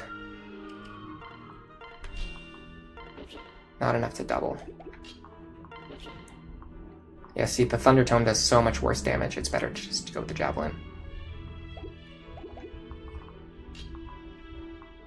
How much damage are these guys doing to long Q? A lot. A lot. More than 50. He does not. There's no way he takes more than 50 damage. They're going to do like 75 at least. Minus 15, minus 15, minus 15. They're going to deal... I mean, in the absolute best case scenario, there's like a small chance that he might survive with some dodges here. We want Noe dual strikes. We got Noe dual strikes. That's good. Okay, so the next thing we would try to do is open up in the center to kill... We need to start killing these enemies around Anna, basically. So we're going to go... Where's Pan? Where the heck is Pan? Am I crazy? Where's Pan? Did I not... Oh, I couldn't field her because I have a limited number. I was supposed to put Pan here instead of Maribel. Well, let's just do this then. It's gonna give us a little speed, a little higher chance to dual crit, a little more resistance, a little bit better chance to dodge, which ended up paying off. I will laugh if this attempt just succeeds on the first attempt. Okay, this guy's not really a threat. This guy, unfortunately, is a huge threat. We need to not end our flyers in range of him, which is actually, we can't do that. So we have to think about that next time. Next time we open up, we need to think about this guy right here. Instead, what we're going to do is go over here. This guy doesn't have arc wind, so we can do something like this. Doesn't really help us as much as you'd imagine. Let's go up here. Theoretically, if we kill enough, if we kill this guy, and this guy, there's a really good chance that Anna survives for one turn on her own. That's kind of what I'm banking on. The problem is this guy right here. I'm fairly sure he just kills Sumia outright. Not exactly. She survives with 2 HP. Plus, he doesn't have a great hit rate. 50-50. This guy, unfortunately, is guaranteed to hit us, though. If we had a chance to dodge this guy, this would be a lot better. We can do Wilderwind. Ooh, this is actually a good idea. This is a time for a Wilderwind. So check this out. We're gonna do a Hail Mary opener. Wow. Okay.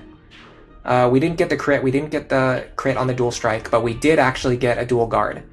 This is gonna keep Sumia alive. Theoretically, this could keep her alive on 2 HP. In theory, this could keep her alive on 2 HP. The next problem is keeping Lonku alive against these enemies. Unfortunately, if we send Cordelia over there to assist him, it's just going to end with her getting killed instead, right? Whereas Lonku at least has like chances to dodge enemies. This guy having a guaranteed accuracy is pretty bad. Okay, what we can do, I can try to anchor. I'm going to try to anchor this guy. Silver Sword. I'm going to try to pull him over here. Yes. Lisa over here. And you can go right here. Alright, this is not likely to go well, but let's just see what happens. Yeah, unfortunately, because we couldn't finish that guy off, he's going to kill Anna. If she dies, you don't get to recruit her.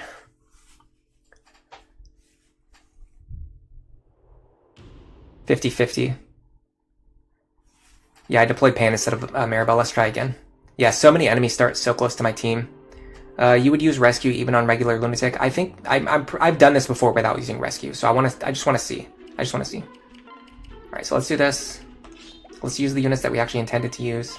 I'm gonna run the same opener again because that went surprisingly well. I just want to see, like, if we get a little bit better luck this time. Okay, so right now, initial problem is that this guy has counter, which means that we can't actually fight him on enemy phase. So that's an issue that we would need to solve on future attempts.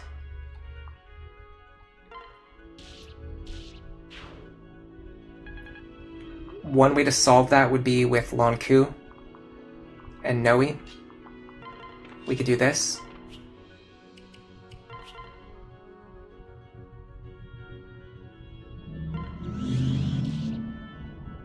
Don't love that at all. I don't love doing that because especially now we don't have Lonku in the center either.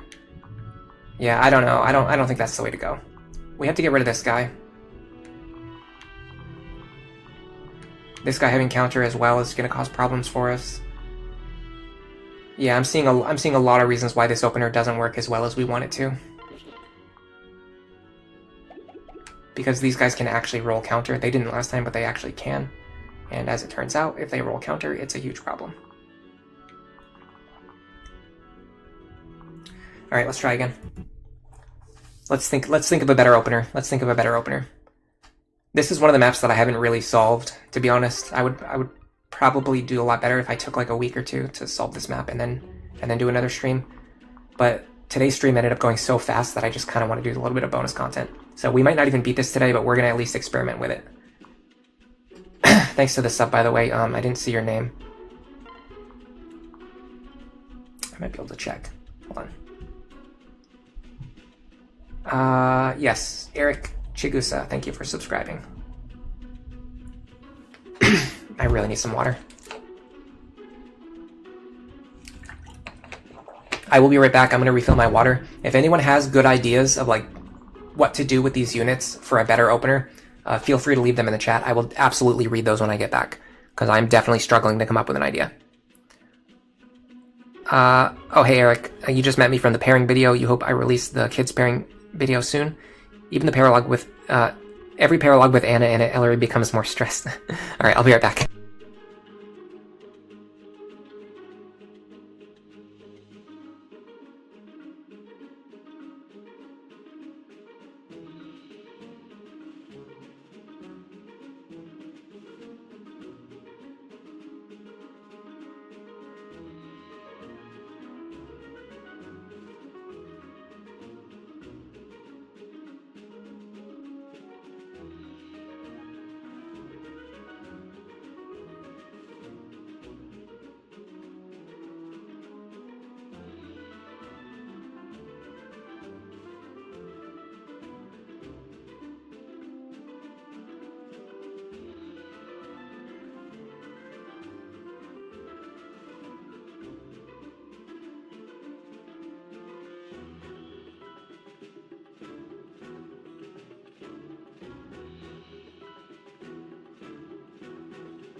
Alright, I'm back.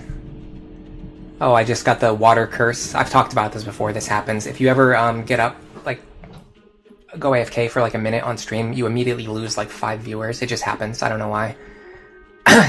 Tip, don't die, and don't let Anna die. Thank you. That's good advice. Ellery wants to do a risky turn 1 strategy to conserve rescue staff usage. If I can. I don't think I can, but if I could, obviously, I would like to. I don't think I can. Normally you use rescue to recruit Anna immediately on turn 1.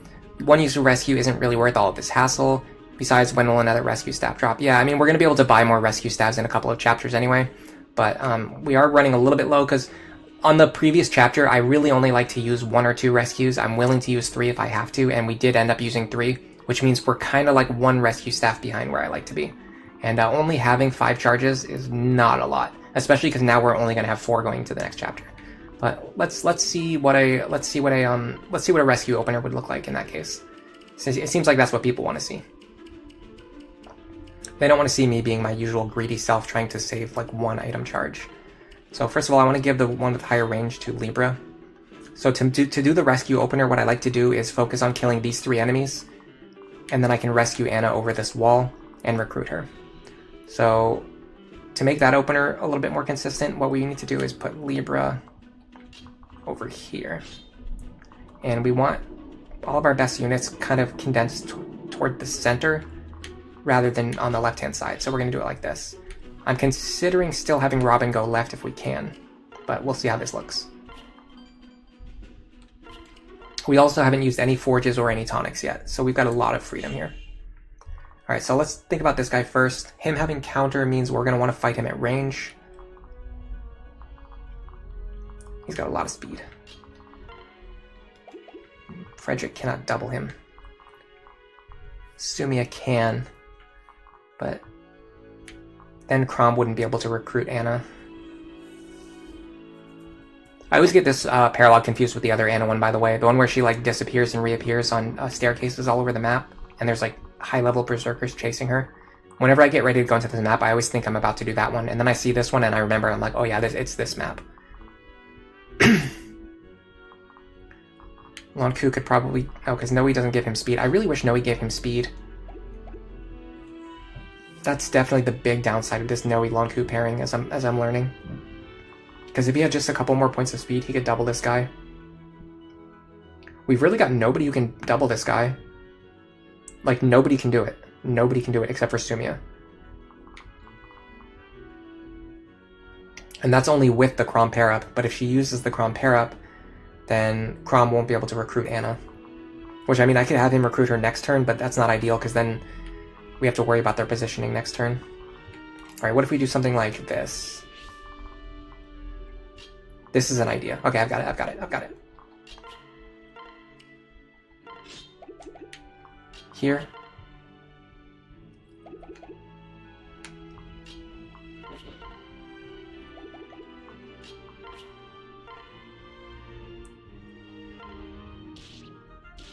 Perfect, that helps a lot.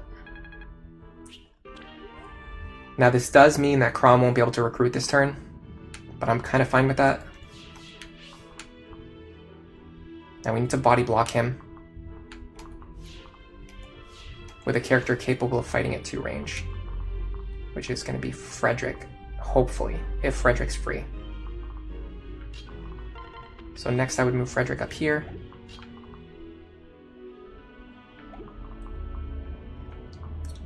Can Frederick's... that guy has Luna, I don't think so.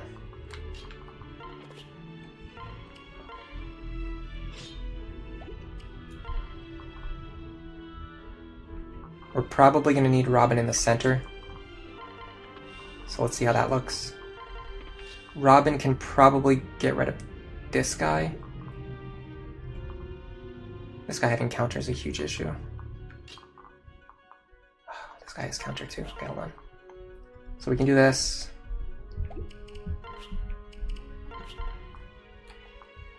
Go here.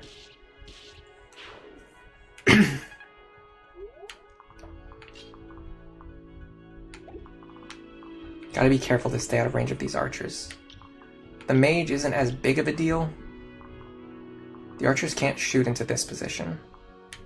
This guy has counter, of course he does.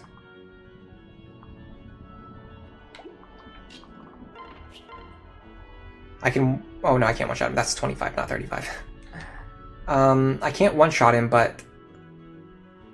I could fish for crits. Either that or I just do this. But then I have to find out a way to get through this guy. Or do I?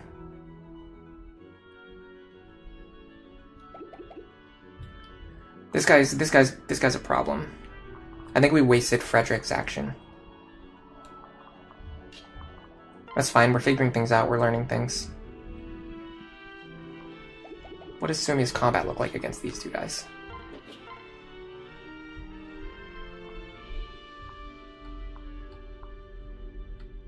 Not even amazing, honestly.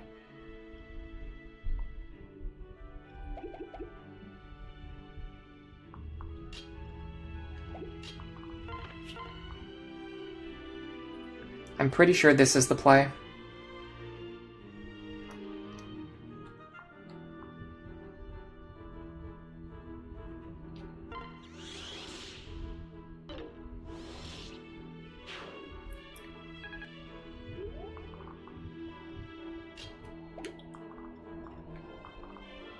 Then I come over here.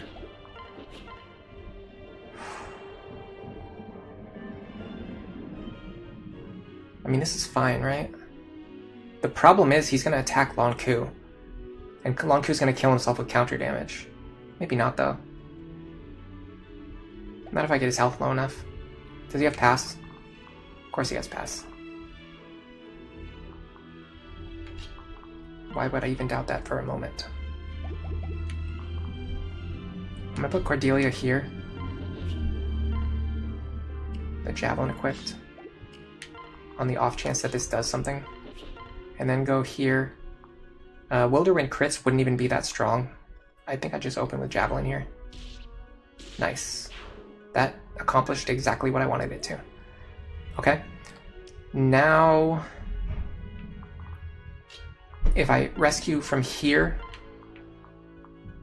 this should pull Anna to the space below me, which it does. Then I go like this. And I think at least our opener is pretty safe. That was pretty sloppy, to be honest. That was pretty sloppy. But we're alive. That's perfect. This is going to get rid of one archer. So Sumia doesn't need to be worried about him next turn. Now the issue with this opener is that we've gone a little bit slow. And because of the slow opener, it's going to be tough for us to cut off the thief. And we're also surrounded by like a billion enemies. Also, Anna is completely idiotic. Okay. I just forgot. I completely forgot. I'm playing Fire Emblem. If you ever see a green unit, just imagine that they're going to do everything in their power to get themselves killed. That was my mistake. I really should have considered that when I was making my plan. Okay, so we have to rescue Anna and recruit her immediately so that she doesn't run into an enemy and get herself killed. Cordelia with a tonic and Speed Gregor. Lan Ku with a different para partner. You could let Anna self-recruit on Crom. You think she does that if Crom is in range? Apparently not. Apparently she just runs into an enemy and gets herself killed. What if Lan Ku with tonic? The axe guy gets walled, so that should be fine. Okay. Let's try this again. Yeah, green unit time. That was a green moment. You just love to see it. You love these green units. They're so valuable. They're so precious. They're meaningful. They mean a lot to me, personally. Okay. Okay, I've got it. I see what I did wrong. I can fix this. What I tried to do was figure how everything's going to work before I recruit Anna. What I should do is recruit Anna first, and then make everything work. Like this. Although I messed up my positioning. So hold on, let me reset again. I promise I figured it out, though. I promise that I figured it out.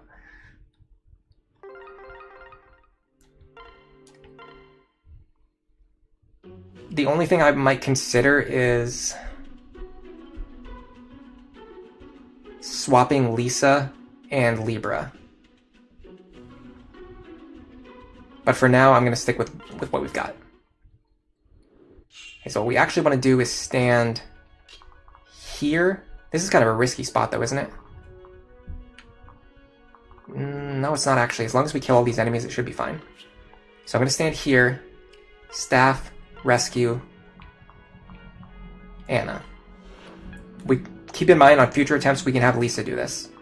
Okay, now we go here, we talk, we recruit Anna, we pair up with Sumia. Okay, now we have every member of our team plus Anna available to help start immediately clearing enemies. So let's start immediately clearing enemies.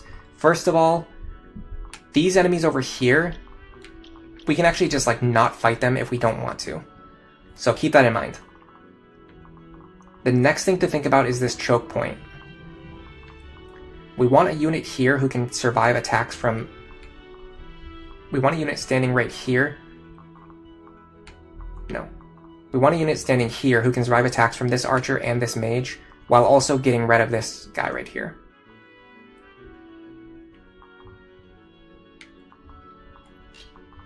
However, keep in mind that the mage will be able to hit this square. So whoever stands here also needs to be capable of surviving an attack from this mage, in the worst case scenario. I'm pretty sure Cordelia can.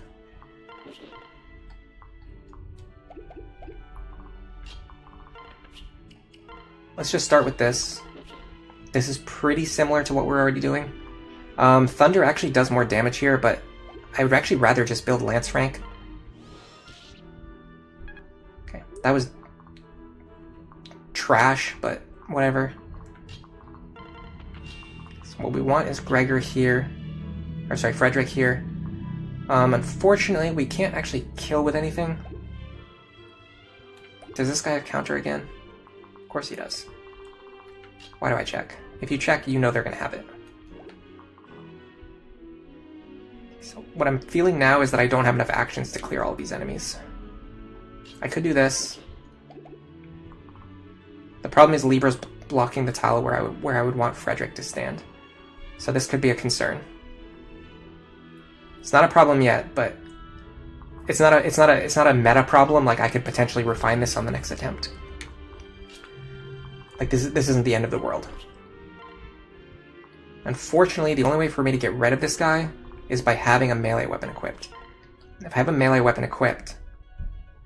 Oh, I can't even do that anyway because he's got... I gotta defeat him with magic.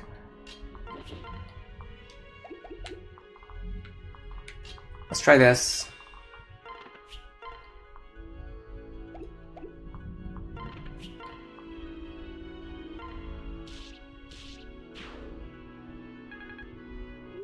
Okay.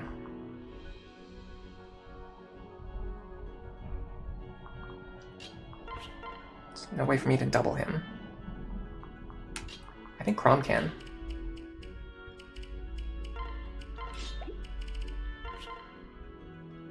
Yes. I'm also relatively likely to get dual strikes. However, I could do something like this. This would just let Lonku double. 15 plus 15. Just give strength, only 1. So it would only be 16 plus 16. I still wouldn't get the kill is the problem. And I'm not likely to dual strike with Anna. These guys have pass, of course they do. I'm not seeing myself as having enough actions to clear this group the way things stand right now.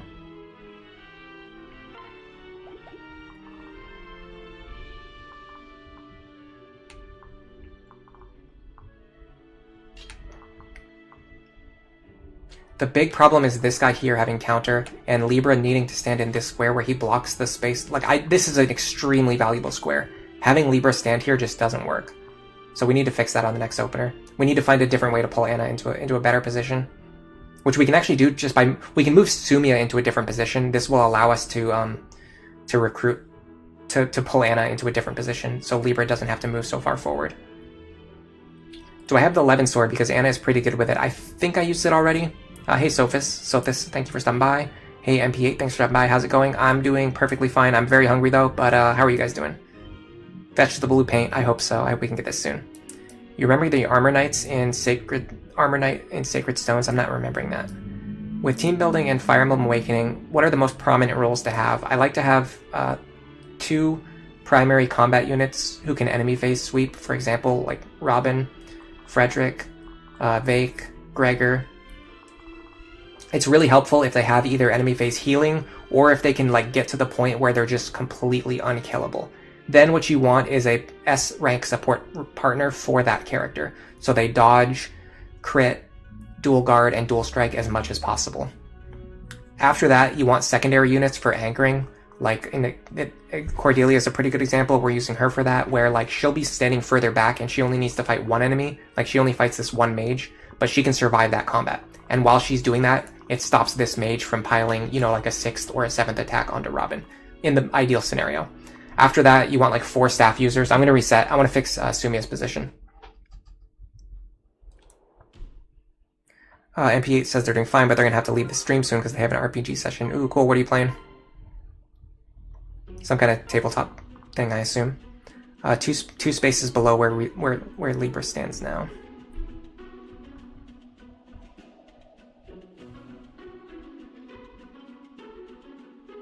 Yeah, I could have Libra stand here, rescue Anna here, and then pair up like that. Is that what you're saying? I think that works.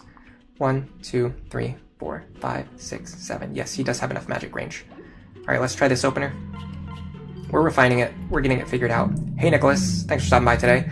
You just finished Chapter 5, and you're trying to solve Chapter 6, currently on Lunatic Classic. Chapter 6 is actually pretty rough, but I do think that if you can beat Chapter 5, you can probably beat Chapter 6. You just have to be careful with blocking the lanes, and keep in mind, the character in the center lane, like, say, for example, using Frederick, you can actually have Frederick stand in the center and just unequip all of his weapons, and just, like, block the enemies from getting through. Assuming you're playing on Lunatic, not Lunatic Plus, they don't have Pass, they don't have Luna Plus, they'll never kill Frederick. Why did that happen? What in the world? How? What? He's supposed to rescue into the spot below. I guess maybe the woods tile? Does the woods tile stop that from happening? I've never seen that before. Rescue always goes to the south. I guess apparently unless there's a woods tile there. Alright, we're in a much better position now because this square is now open. We can immediately do a much better opener, like this. We want a Noe dual strike here. Didn't get it. That's unfortunate. That's really unfortunate. It's fine though, because this opening is, like, we could replicate this opening. I really want to build sword rank, so let's just do this. Yeah, like, the fact that Robin is just unkillable right now makes them a good primary unit. This guy does have counter again, by the way. Just pointing that out. It's worth mentioning. It's just an observation. I'm very tempted to just do this. Wow, she does not double even with Chrom. I think I need to get a speed tonic. This opener is just too inconsistent without being able to double these guys. Well, let's see. Ideal 17. Plus 22. Should be enough. In fact, is the killer bow or the blessed bow worth more? I think the killer bow is actually worth more because of the opportunity to crit in key moments. So if I dual strike here, I think I clear this guy? Yes. Okay. So that might be the opener. To save on a speed tonic, I can just, like, kill that guy with a dual strike, because that frees up a lot of actions. Unfortunately, we block the Frederick square again, this time with Lanku, so maybe it's better to have Lanku go here. It's better to have Robin kill this first, and then have Lanku go here, and then Frederick go here. But then the problem is still this guy, and he keeps spawning with Pass every single time.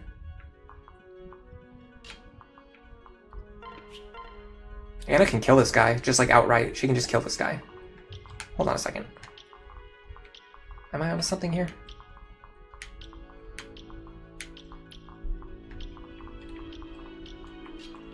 Oops, wrong thing.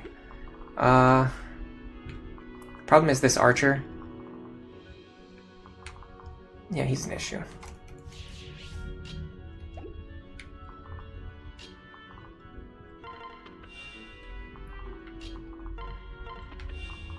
It's kind of funny that Anna just kills this guy, though. This one doesn't have pass, right? No, he doesn't.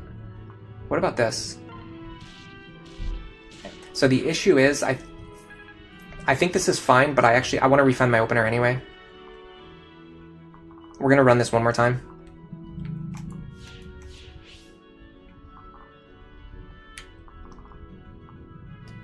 What if we do... These guys don't have counter. This guy's arc fire. He does have counter. These guys have a lot of overlapping ranges. I would want to be Steel Sword here. God, I can't double anything. Alright, so I would want to be standing here with the Steel Sword equipped. Oh, by the way, I need to put the Worm Slayer in the convoy. That's a useless item right now. Go here. And then, I don't know. These two can just stand wherever, it doesn't really matter. We're not utilizing them very well. Alright. I don't know if that dodge mattered. That's fine. We would prefer Sumia to fight this guy, though. Both for the experience. And because it's a better matchup. Frederick clears a couple guys. Anna's doing work. Yeah, she's really good out of the box. Her and Libra both join, like, very similarly. They join around the same time, and they both have this quality where, like, they're just, like, good. Like, immediately. They're just great. Great units. For utility and combat purposes. Okay. So, honestly, clearing these enemies is very doable from this position. The issue is we're not really gaining any momentum, and this thief is absolutely gonna steal whatever's in his chest before we get to him. Let me open up Serene's Forest. Not Serene's Forest. Fire Emblem Wiki. Fire Emblem Awakening. Side Story 4. Anna the Merchant. That's fandom. I don't want to go to fandom. Fire Emblem Wiki. Anna the Merchant. Let me see what's in these chests. I haven't done this map in a long time. Okay. There's a bullion. A large bullion. There's 10,000 gold. There's a killing edge. That's really good. An arm scroll and a mend staff. Let me see what the thief is going to... I think the thief steals either the arm scroll or the mend staff. I think you told me earlier it was the arm scroll, right? But I don't see where the... Okay, here it is. Northeastern chest. Yes, he's going to go steal the arm scroll and then he's going to disappear. If he gets away with the arm scroll, it's not the biggest deal in the world, but I prefer not to let him do that. He leaves around turn 6. How have I been lately? Oh, hey, Ducky. I haven't seen you in a while. I'm good. I'm doing good. I'm just a little bit hungry. I'm gonna restart one more time. I want to make better use of Cordelia and Frederick in our opener. How have you been? Hey, Crunk.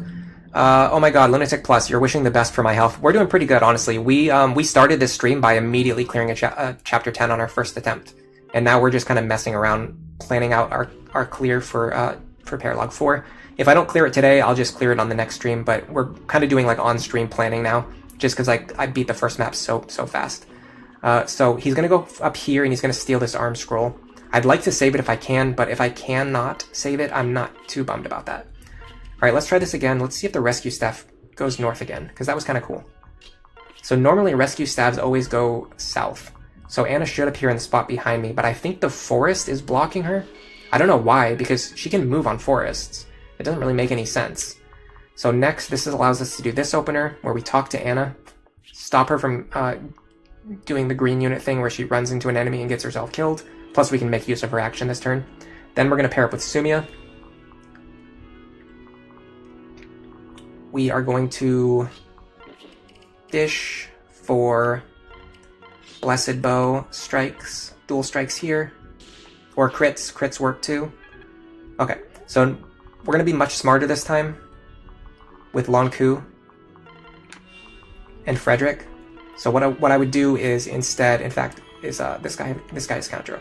Okay, that guy's always gonna have counter. So we're gonna go Roy's Blade here. Build up our sword rank. This allows Lonku to move here.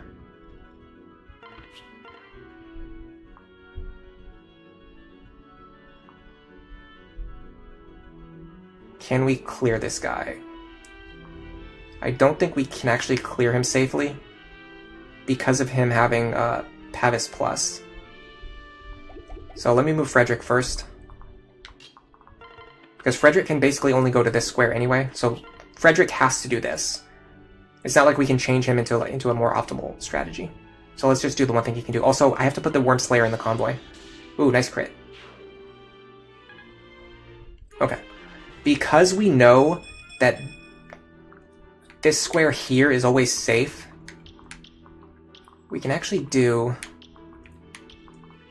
this. Oh no, because, well, hold on, will we kill ourselves with counter? 18 plus 14 is 32. We'll actually survive even with counter. That's crazy. That is absolutely nuts. Okay, plus we can actually just do a bailout strategy anyway. So we go here, we open with Bronze Bow, we want Noe dual strikes. We got Noe dual strikes. That is perfect. That is perfect. Could not have gone better. That allows us to do this. Heal Lonku back to full. Unfortunately, we can't heal Robin because whoever moves here would be in range of this fighter. We have so much more momentum this time. The amount of momentum we just gained is incredible. Let's see if Gregor can fight these guys. No, they both have counter. Get out of there. Run away. So we definitely lost some momentum due to those guys both having counter, unfortunately. But we can figure something out. I'm going to unpair these units so I have more actions next turn. Totally fine with that.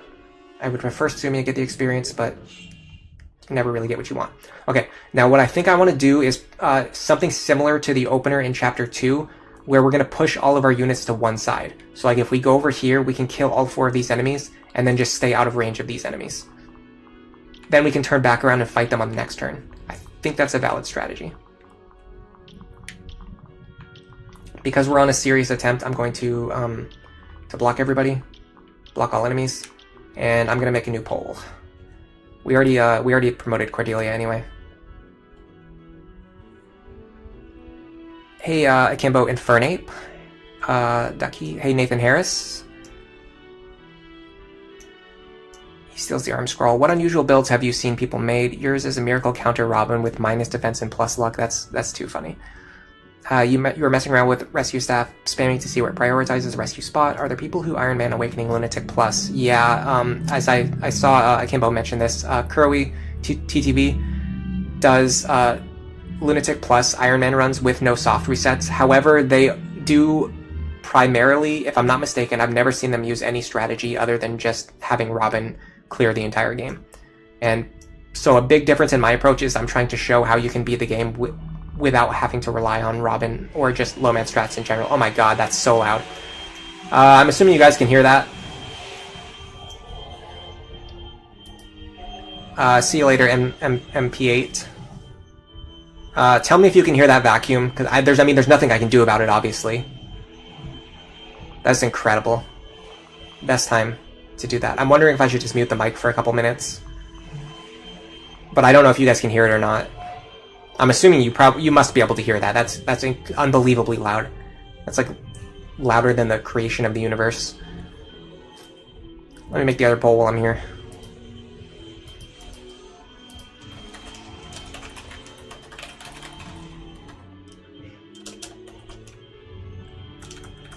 Will we win on this attempt?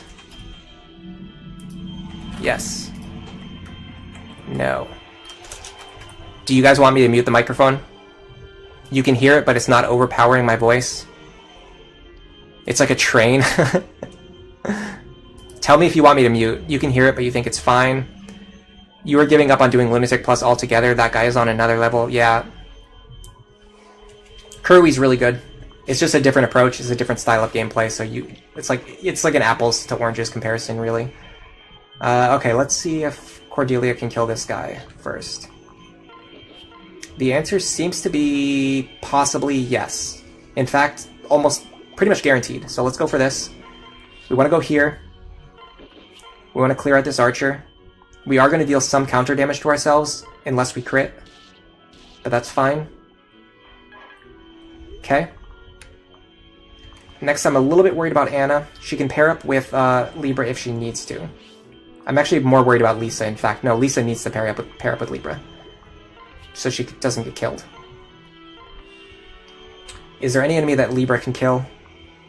Looking very unlikely, unless we could get a crit here, which is actually not that unlikely. Do we fish for a crit? Let's see what our other matchups look like first.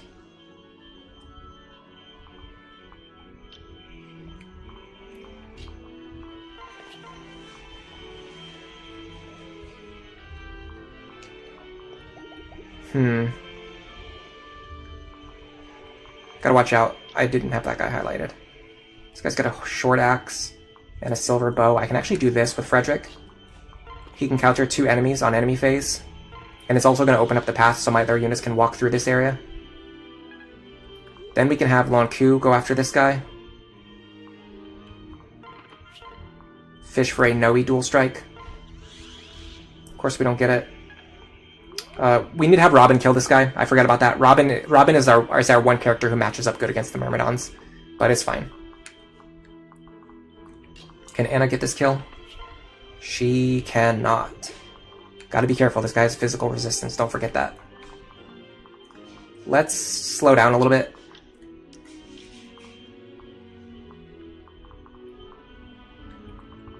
He does have Luna.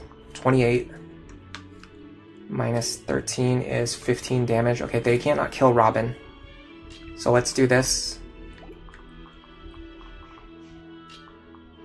Here.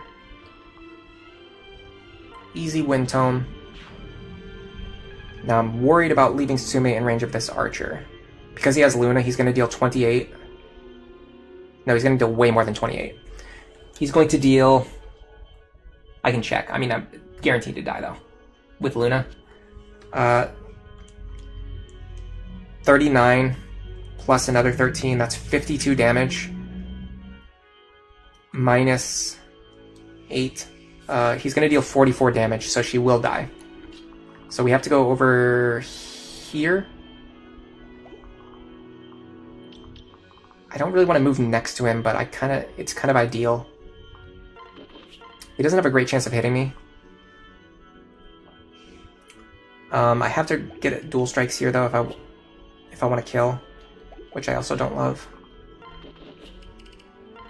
23 per dual strike. It's going to be less. It's going to be 22 per dual strike.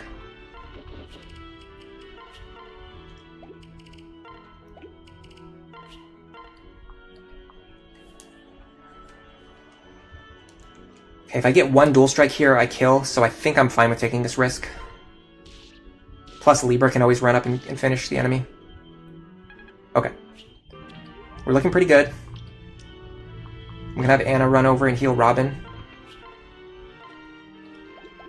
Is that correct? Or would it be better to have Libra do it? It's better to have Anna do it just so that I can unpair Libra and Lisa, because I want to have more actions available next turn. So this is better. Okay. Frederick should fight and kill these 2 enemies.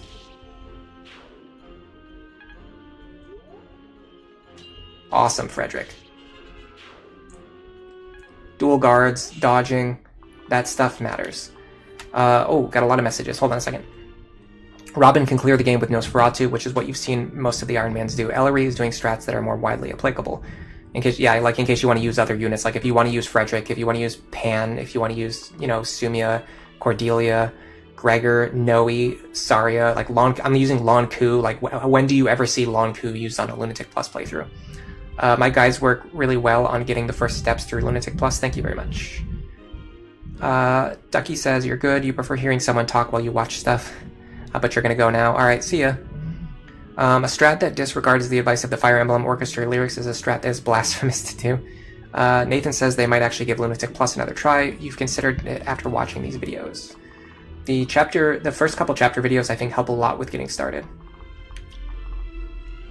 Alright. Because this one doesn't have counter, I think I can just run up here and do the same thing I did last time. The only problem is he's gonna cut the damage in half.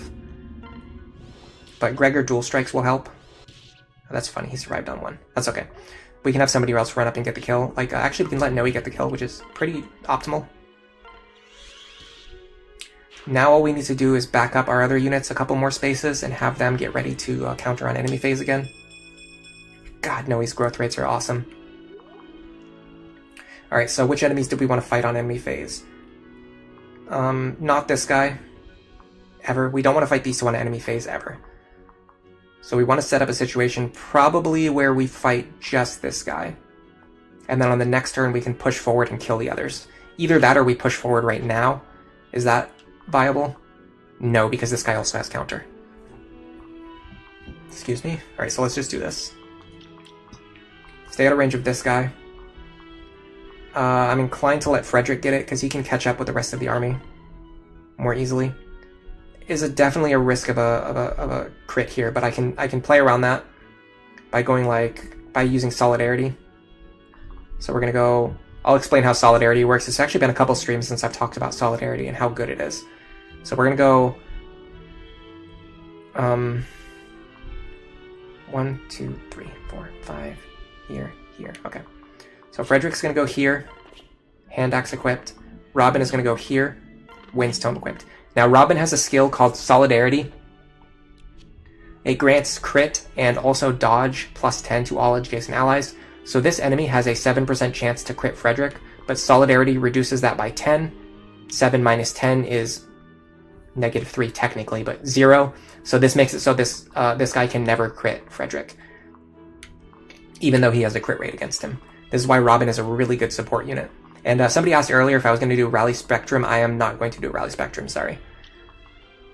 I'm probably going to switch over to Hero as soon as I can. I want to get Soul very soon. Sorry, I clicked on the wrong thing. 6 times 3 is 18 plus 15. This guy's going to deal 33 damage to Sumia. She's going to reduce it by 20. She's going to take only 13 damage from an Elwind's Tome. That's nuts, guys. Come on.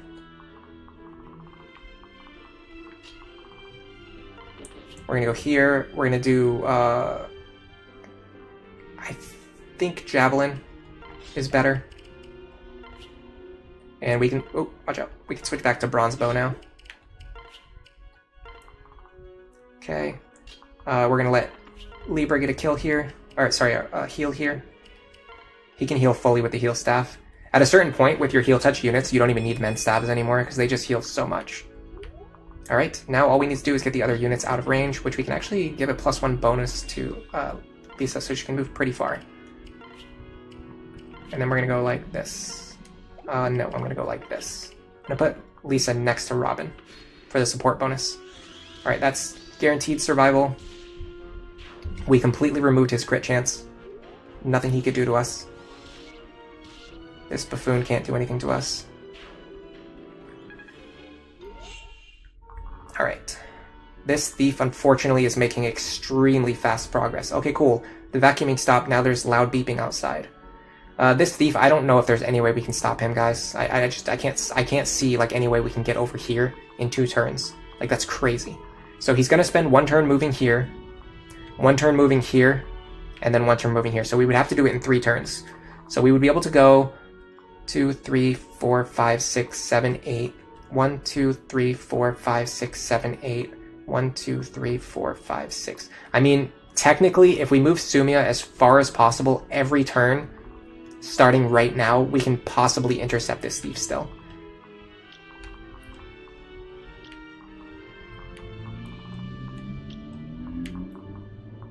This archer is a huge obstacle in making that happen. We would have to stop here and then go 1, 2, 3, 4, 5, 6, 7, 8. 1, 2, 3, 4, 5, 6, 7, 8. We could technically do it from this square. The problem is we actually need to bait this archer. Like, we have to bait him. Like, now. we can't just like leave this guy alive. Okay, hold on. We can utilize these squares to our advantage. Let me make sure that nothing else can target those 2 squares. Okay. What I'm thinking of doing is pulling this archer and this mage over here and fighting them over the wall. Frederick can do it, but it's going to be tough to get him up there. Robin can do it, but Robin can't get up there. Crom could do it, but then that would ruin the whole plan of getting Sumia over there as fast as possible. 2 turns to reach the chest. You still spam Mend after a while just because it gives more experience. I'm always more concerned about saving money. I'm always, like, when you do full team play like I do, you really have to be more careful about conserving money. Solidarity also helps Saria. The hardest part of Lunatic Plus for Garrett was retraining yourself to check for skills. Yeah, exactly. You have to constantly be checking for skills because some of the skill combinations are deadly. Nathan says, you followed a guide for Robin solo, but you got stuck on the Lucina Coliseum chapter because somehow you couldn't raise Crom as much as the guide suggested. Ah, that's unfortunate. The fact that you got there is actually really impressive, honestly. Chapters 2 and 3, in my opinion, are some of the hardest chapters on Lunatic Plus.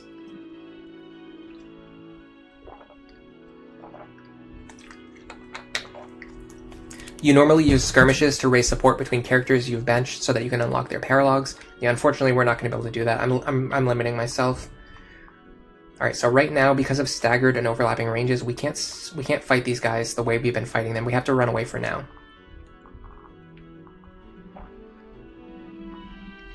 What I could do is put somebody here with a bow equipped, but the only option is Crom, which we can't use Crom for that. We need Crom to get moving like right now. We need to move a unit here who can survive a round of combat against this archer, which is actually nobody except we just can't do it, guys. We can't do it. We can't get up there fast enough. We didn't do things right. We needed to push through the center instead of pushing left. I don't think we're gonna be able to get up there fast enough to stop the thief. Not with like the enemies having the exact skills that they have. We would have to waste another rescue staff. I really don't want to do that. I'm very behind on rescue staffs now. I'm like basically minus one or minus two rescue staffs from where I want to be. Okay, hold on. I've got a plan. I got a plan. I can do it. Here. Let me just make sure of something. This works. Here. Switch. Here. Separate. Yes. Okay, we got it. Archer here. Mage here. I gotta make sure I heal Frederick as well. I might have to use a physics staff for that, but I'm willing to do that.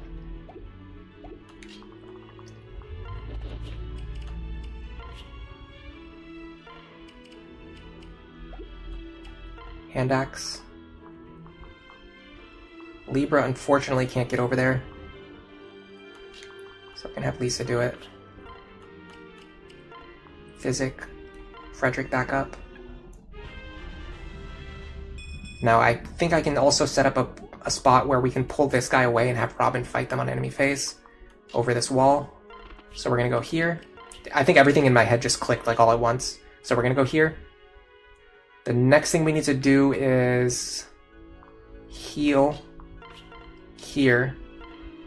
I'm going with Libra because he's closer to level 5 and actually want him to get his level 5 skill soon. Okay. Now we have to make sure we stay out of range of this archer at least. I don't care as much about the other enemies. Actually, this is a problem. This guy having... God, I didn't even notice this guy had counter. That just ruins the entire strategy. I can't move across the map with this guy having counter. He's gonna block me. I mean, how would I do it? I think I have to open this door next turn and go through this door. That's the option, I think. Let's try that. I'm actually kind of mad that I just planned all that out and then it immediately gets blocked by this guy having counter.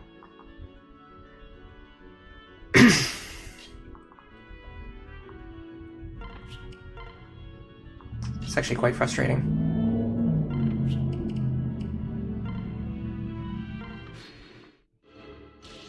Totally fine. Because we have Lisa next to us, she's reducing the enemy crit rates because we have a support bonus with her. Now we get Ignis. Pretty decent damage output skill. It triggers very often, that's the best thing about it. And if you do like a more balanced Robin, it becomes even better. Okay, so the good thing is we were able to remove those two enemies. The bad thing is we just have no way of pushing through here fast enough to catch this thief. I mean, there's just no way. There's no way, right? Like, 1, 2, 3, 4, 5, 6, 7, 8. 1, 2, 3, 4, 5, 6, 7, 8. I mean, in theory, we can still do it. We have to move as far as possible this turn. But there's archers and like mages and guys with counter like all over the place. Like we would have to kill all 4 of these enemies. I just don't see it happening. I don't see it happening. There's no way to get that thief. There's no way. I'm just gonna let the arm scroll go. It's not that important. I would love to get that arm scroll, I really would, but it's just not happening.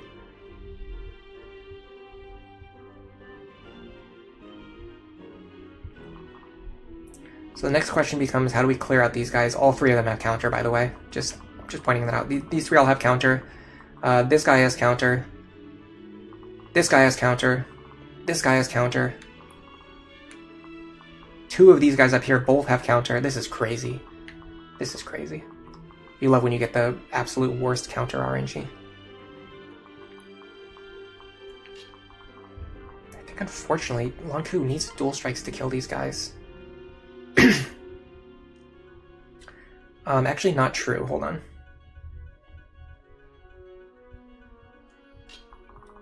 I can kill this guy too. That's gonna put me in range of a guy who can kill me on the next turn. Alright, so I want to do this. I've given up on that. I've given up on the arm scroll, guys. I'm sorry. So we're going to go here. 50% chance to play around counter. Otherwise, we deal 24 damage to ourselves, and not a big deal. Okay, sure. Every single time I've done that 50% crit this stream, I've missed it. Every single time I've done that 50% crit, I've not gotten it. Next, we need units who can either badly damage or clear out these enemies. Robin is for sure a candidate.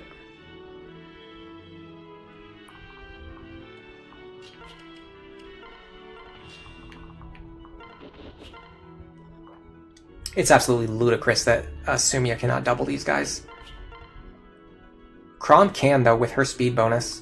So maybe it's better to have Chrom do it. I really want her to get the experience, though. I'm going to go with the strategy we used last time. Nice. Because we really want her to get experience. Okay, now we can do this. I wonder if Saria can just get the kill. I mean, she doesn't really need it, that's the thing. She just doesn't need it. Plus, if Robin's in the lead, we can heal them. Yeah, 108 damage with Ignis. No big deal. Okay. So we're going to go here. We're going to heal. I don't know if the boss starts moving on his own in this chapter. I can't remember. It's probably useful to know. So we got the bullion. That's probably the most important thing for me. That 10,000 gold. Alright, let's get rid of this archer this turn. We might as well just have Frederick fight the archers because Lisa can't do it anyway. Alright, sorry, Sumia can't do it anyway. I need to switch to the other hand axe now. Because if this one only has one charge, it will break.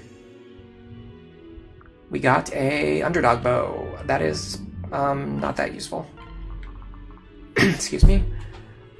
And Foresti wants me to restart. I'm not going to restart. I just don't want the arm. I want the arm scroll, but I don't want it that bad.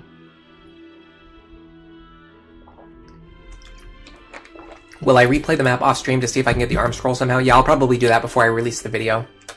Before I make the video for this chapter, I will replay that map over and over again until I make sure that I find a strategy that I can use to get the arm scroll. But for now, this is fine. And Foresti's heading to sleep now. You're hoping that I restart so I can get the arm scroll. If not, you hope the enemies won't suddenly crit me. My Sumia looks really speed screwed. Is that what it is? Because yeah, it's really weird to me that she's not even doubling like base Myrmidons with a speed pair up. Like that's crazy. I don't know what her expected growths are though, to be honest. So I can't say for sure. All right. We can definitely have Sumia start clearing out enemies now on the top. We're gonna feed a lot of experience to Sumia now. We're gonna basically feed as much, like, if we can feed the rest of the experience on this map to Sumia, we will do that. Like, no joke. That's basically my plan. The issue is I can't remember if the boss starts moving on his own. If he starts moving on his own, that's gonna mess up our plans. And there might be other things that could potentially mess up the plan as well. Let me just start by unpairing my units. Okay, the thief's gone. I feel like the boss is not gonna move, considering the last event just happened.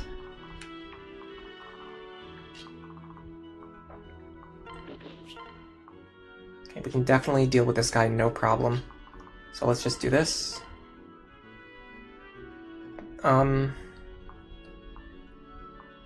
Do I ever switch here?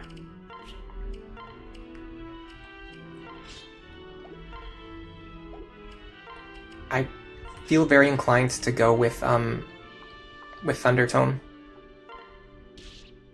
Yeah, it just makes it more consistent to kill that guy. I don't want to leave him alive, that would be bad. Alright, now we can start inching our other units forward.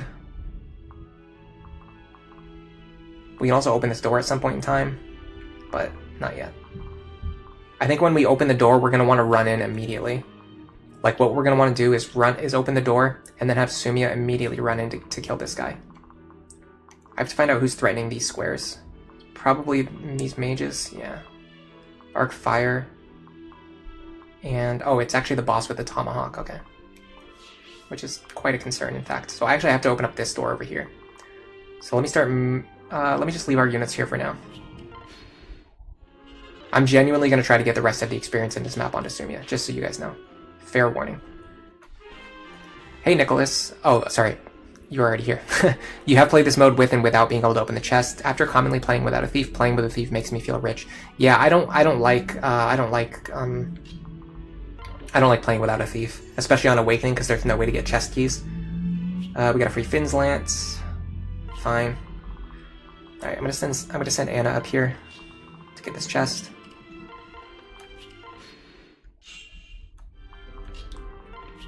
We got a Killing Edge, which actually I really like. Oh, we have to send her back down south, though, because she needs to open this door over here.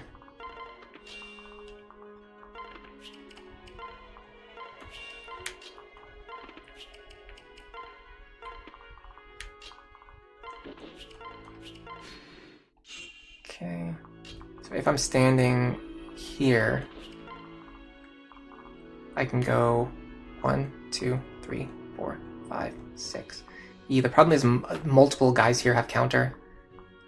Multiple enemies here have counter. Okay, hold on, I can do it from this square right here, because the barbarian doesn't reach this square, so if I kill him from this square, then I don't have to worry about counter. So I would go here. I would open. Well, hold on a second. Hold on a second. I need to be way more careful than I'm being. Okay. So I would go here, open this door. I very very badly want this dual strike to connect. How did I do it last time? I did javelin plus blessed bow, right? It's gonna be 21 plus 16 is 37, yeah.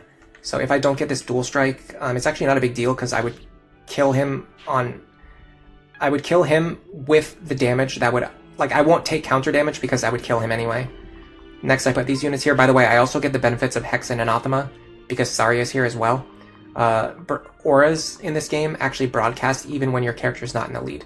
So we have Hex, Anathema, and Solidarity. This is why I like the Robin and Saria pair up, because they can stand next to Sumia or Crom and give them a huge bonus.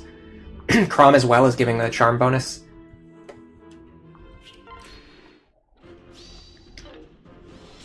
Nice, nice. Yeah, the crit rates get insane, by the way. This guy actually starts moving. Interesting. I guess maybe he has linked AI. Okay. Once again, I'd like to give this experience to Sumia. I don't think I needed to waste a killer bow charge there. That was kind of a mistake. We're still getting good experience, too. Like, really good experience. Alright, let's get serious. Let's get the rest of our units up here now. Once the boss and all the other enemies start moving, we need to make sure that we can actually push forward and kill all of them in a single phase if we need to. Door, please. So let's get all of our best units ready. Problem is the boss actually covers like so much range. We're gonna want Cordelia here. Gregor here. The boss actually has like such a wide range on his attacks that it can actually be relatively difficult. This is fine, and then we're gonna do this. It can be difficult to like set up your units outside of his range, because like how do you safely do that when he can just like reach across the entire map?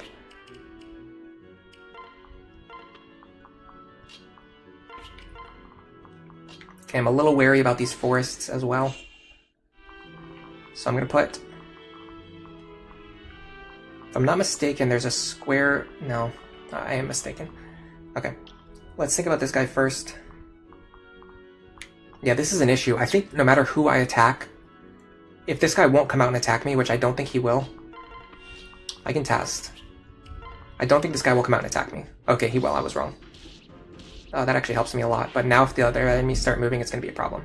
They don't start moving. Okay. Well... So my biggest problem now is I actually want to heal Robin, but I don't want to waste 50 turns getting them across the map. Go like this. Trickster movement is nice. Alright. So how do we open up here? I think we actually want to fight the boss before anyone else. I think that's the opener. In order to make that work, we need to switch the positions. So we want Robin here with the Saria back up. We want these two over here. And then ideally we would want Sumia standing here. I want to check their combat to see how this goes. We should be fine though. 42 minus 11 is 31. Oh yeah, he can't even one-shot us, and he definitely cannot double us. I am going to switch back to Bronze Bow, and I will use the Wind Tome here. I'm considering using Wilder Wind just to kill this guy fast so we don't get overwhelmed, but I think Wind Tome should be enough. Don't forget to put these two characters up here so they can jump in from the left-hand side if they need to. Alright, and then in worst case scenario, what we can also do is just fall back after we fight the boss. This should get all of the enemies moving. Yes, boss moves, everyone else should move with him. We dodged anyway. Yeah, wow. We did not damage that guy as much as we needed to.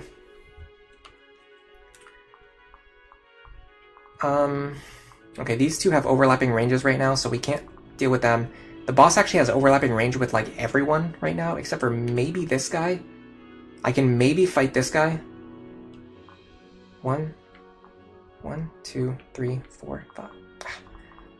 1, 2, 3, 4, 5, 6 here. 1, 2, 3, 4, 5 here. Yeah, the boss has overlapping range with every single character right now. There's nobody that I can pull away from him. That's a problem. That's a big problem. I could try to push and kill all of them right now. Do I have enough actions? Let's just see, like, best case scenario, I would have 1, 2, 3, 4, 5 actions. 1, 2, 3, 4, 5, 6 enemies. Not even close. Not even close. There's no way I could push and clear right now. So what's the next best option? 12 plus 26 is 38. Okay, this is the best option. We're gonna go 1, 2, 3, 4, 5 here. I'm just gonna have this guy run away. We're gonna go here.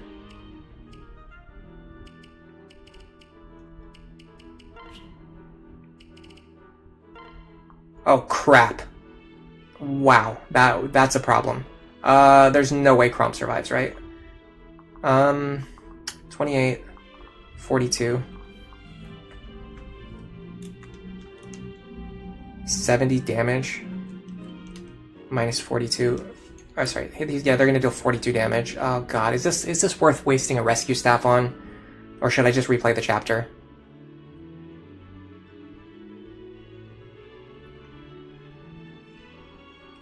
I can't believe I did that, guys. That was unbelievable. Yeah, there's also still another chest. You're right. So even if I wanted to clear right now, I couldn't get away with doing that anyway. I'm in so much trouble right now. I basically need Crom to dodge an attack or get a dual guard or something, like, right now. And even then, like, even if he survives, there's a big problem because,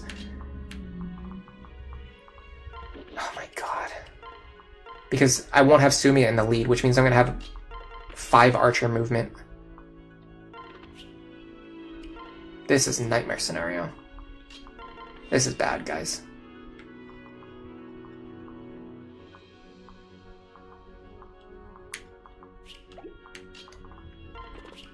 The only thing these units can do is just run away. I'm not wasting a rescue staff. If Crom dies here, then we're just resetting the chapter. That's bad. That's really bad. Okay, cool. That was stupid. That was really stupid. I'm sorry, guys. Hey Tilda Hat, sometimes you wish Awakening had Fate's skill acquisition so Long Ku could get Lock Touch and Assassin. Yeah, that would be so much better than going through Lock Touch, turning him back into a level 1 Thief, having to raise him all the way to level 10, then use a Master Seal. That's just crazy, that's just too much. Audrey is here, thank you for stopping by. You just watched my Awakening Canon Pairings video and it's very informative, thank you. I thought it was so interesting, It's not like hidden information, I mean it's right there on Serene's Forest, but I never really looked at it before, I never really thought about it before. People thought I would clear it on that attempt. I should have cleared it on that attempt. That was a huge blunder on my part. I definitely could have won on that attempt. That was 1,000,000% my fault for being a buffoon. I don't even know what I did. Like, I was looking at my character stats, and then I must have double pressed a button, and it caused me to end their turn with Chrom in the lead instead of Sumi in the lead. But I wasn't even ready to end the turn yet. That's the thing. It wasn't like I did it. Like it wasn't like I ended with Chrom in the lead on accident while I was trying to end the turn. It was like the turn just like ended when I didn't mean to end it. But oh well. What I was trying to do was switch his bow. Alright, let's see if I can remember how we did our opener now. We're gonna rescue Anna. We're going to recruit her. And then pair up with Sumio. This is good, because I'll have more footage for the video when I make the video later. Next we're gonna have this duo come over here. This guy's counter. Both of these guys having counter is a pretty big problem. I'm just going to reset, because, look, if I stand here, I'm going to get killed by this guy with counter. If I stand here, I'm going to get killed by this guy with counter. I mean, I think. Hold on a second. Technically not true. Technically not true. I can do... But now I also don't get to raise my sword rank either, because he also has Pavis. If he didn't have Pavis, I would absolutely play that out and just take the counter damage. I'm not, like, going through taking counter damage and not getting the weapon experience that I want. Garrett says misclicks happen, you've lost many runs that way, now at least you can attempt for the arm scroll. Yeah, that's true, we can push for the center this time and try to get the arm scroll. Only 2 people were right. Nathan says the run was going pretty well, but at least I can try to get the arm scroll now. I know, I really want to get that. Okay, so this time our goal is going to be to push through the center instead of the left-hand side, so that we can get the arm scroll. I really don't think we're going to be able to get it, though, because look, the boss actually has overlapping ranges, like with the squares we would need to stand on, so we would have to use a rescue staff in order to get the arm scroll. Do I think an arm scroll is more valuable than a rescue staff? One charge? I don't know. Maybe.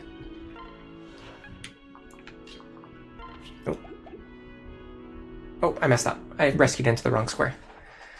Kendrin says, you don't think you can have canon pairings in a game where you choose the pairings? Yeah, so you can pair up any character with any other character that you want, obviously. But in the game's code, I found that the characters build supports. Every character has one person that they build the fastest support with. Like Chrom and Sumia build supports faster than anyone else. Noe and Gregor build supports faster than anyone else. Pan and Rickon build supports faster than anyone else. Frederick and Maribel build supports faster than anyone else. So the game kind of like canonizes these pairings. But there's a couple of funny ones, like Long Ku doesn't have any fast supports, which makes sense because he's afraid of all women.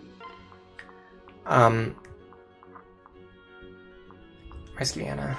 Hey Tricky, what did you miss? Did we end the run? So we beat chapter 10 on the very first attempt, which was really cool. This one, we almost had it. We got all the way up here. We were fighting the boss, and then I misclicked, and I left Chrom in the lead instead of Sumia in the lead, and then the enemies ran over and killed Chrom. So we have to restart again, but we're going to try to get this arm scroll over here before the thief can get it. Yeah, Garrett's kind of explaining what I mean by canon pairings. Obviously, I guess I wouldn't say it's like a clickbait title, but it's, you know, obviously they're not the quote-unquote canon pairings. You would need to have, like, no other options for anyone to pair up with anyone else for that to be 100% true. But I think it's accurate enough to work as a YouTube video title. Audrey says that I speak really fast. Sorry. I think my brain just like moves really fast. Not like in a way that I think I'm smarter than everyone else, just in a way that like I can't stop my brain from thinking. Okay, so these guys both rolled counter again, but this guy doesn't have Pavis this time, so I'm gonna go like this and get weapon experience. And I think I'm fine with this because I can heal Robin before I need to. Next, we're going to have Frederick run over here and remove this guy. This should be fine. Nice crit. Actually, not nice because I want Pan to get experience. Nathan says the game has his favorites. The clip with Crom and Sumia is even called Lovebirds. Doom Desire says Pan and Ricken is surprising. Yeah, that was probably the most surprising one for me. Crom and Sumia definitely feels more canon than like any other pairing. Even knowing like about the canon pairings existing, like Crom and Sumia is right up there. Okay, this guy doesn't have counter, which means we can do this and get the guaranteed kill. Is it worth it? Yes. Dual strike? No. Sad. Okay. Now we can do this. Heal. Is there any other healing that I can do? I think this is more... No, this is more important to heal. Yeah, because he's deeper in enemy territory. He might not be able to get out next turn. We do need a dual strike here. I think now that I'm just remembering now that I need the dual strike here. In the future attempts, I'm gonna make sure I do this action first. That way, if I don't get the dual strike, oh god, we can still salvage this. We can do this here. That's fine. But yeah, we need to play better around that dual strike. Instead of doing it at the end of the turn, we should do it at the beginning of the turn. That way, if we miss it, we don't have to restart 5 minutes worth of gameplay. Okay, this is... God, this feels messy. This feels messy. I don't know how we can push through the center here. We can try. We can certainly try. This guy's counter. This guy's counter.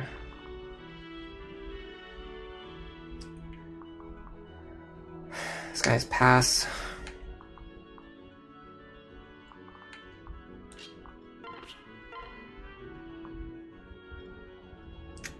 I need a no dual strike here. Oh, this guy actually has a kind of the worst possible skill.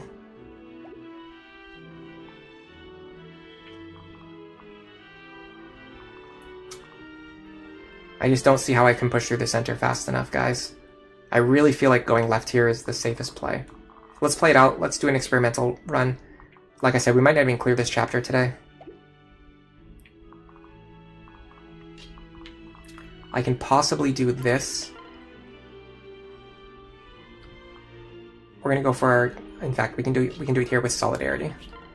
60% chance to play around counter. Otherwise, we need to dodge an attack. Didn't get it again. That was the 4th time today. We went for the Killing Edge crit with way over 50% chance, and we still failed it. I honestly don't see any way how we get out of this.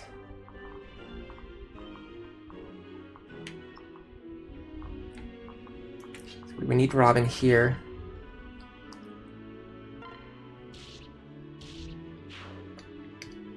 Okay, who's better at blocking the right side? Problem is this archer has passed, so we need to block this archer.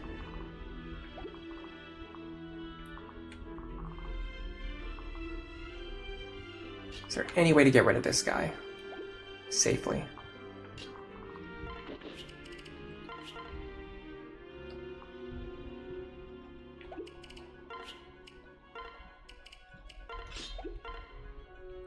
$11 damage, is that enough? 30. It's actually just enough.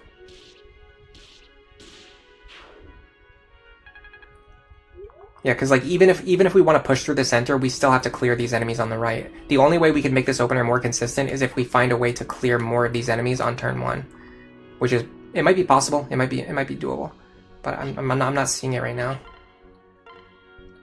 Definitely gotta heal this guy. Next thing we have to do is basically block this tile. Do any of these guys have counter? Surprisingly not, which means we can actually do this. The problem is this ends up giving a lot of our experience to Frederick that we desperately want Sumia to have.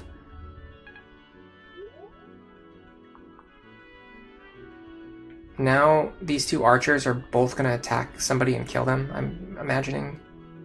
Very likely to happen. God, this guy having counter is annoying too. I could possibly do this. I could even do this. Nice. I think I should. I think I was supposed to move Lisa first. That was a misplay. I think Lisa might be dead now. Is there a way I can enemy phase more guys through the wall? I think so. Yeah. I think I could have done a better opener. So Lisa's dead right now anyway. So let's reset. Going left is for sure safer. Maribel and Rickon is would be more accurate. Yeah, I thought so too. You can relate to the fast brain thing. It's like a storm when I'm focused. Yeah. So the way I like to describe it, and I talked about this a lot when I was at university. Especially like taking tests and things like that, is that if I know the answer to like a test question, I will solve it like very quickly. But if I don't know the answer, it doesn't really help me at all. I very quickly figure out like, oh, I don't know how to solve this, and that's it. Like it doesn't make me smarter. It doesn't like make me solve problems that I can't solve. It just makes me either, if I know the solution, I'll get to the solution fast. If I don't know the solution, then I'll know like right away that like I don't know how to solve this. There's no way for me to fix that. Okay, so the problem is we would want to make sure none of these guys on the left side have counter. We'd have to reset. Let's try it. Let's do a couple resets. Could Lisa tank one hit? Maybe, but we were so far behind already. If we want to get that chest, we need a very high momentum opener. So I want to make sure none of these enemies have counter. So I'm going to do some resets and try this plan. I don't have high hopes for it. I really don't, but I want to try. This is what I normally do off stream, guys. Like literally, I do this for like, I don't know, maybe 5 to 10 hours a week off stream. I just do this. I just go into maps and I just play them over and over again, like trying out a bunch of different things and trying to see what works and what doesn't. Okay, no counter, no counter. Oh, God, come on. It's really tough to do rolls where you need 3 enemies to not have counter. It's super unlikely to get those rolls, because just like one of them is gonna have counter. No counter, counter, God, come on. Counter, 2 of them have counter that time. If I can get another roll where only one of them has counter, I'll try to play that out and see if I can make that work. Because if I can have Robin enemy phase these enemies, it will allow us to push through the center more easily. Okay, this is an issue, unfortunately. This guy being the one, this guy having Aegis and counter kind of makes it not work. I don't know, I'll try it anyway. Okay, so this is how it would work. First, we would go like this. Rescue Anna. Because we aren't using Anna's action right now. Okay, I do immediately see a problem with this strategy. It's the fact that we need Robin. We need Robin to get rid of this Myrmidon. Like, nobody else can do it.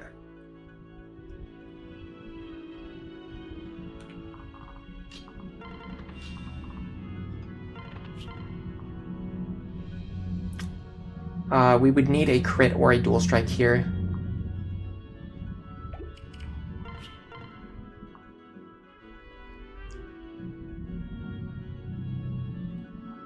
$16.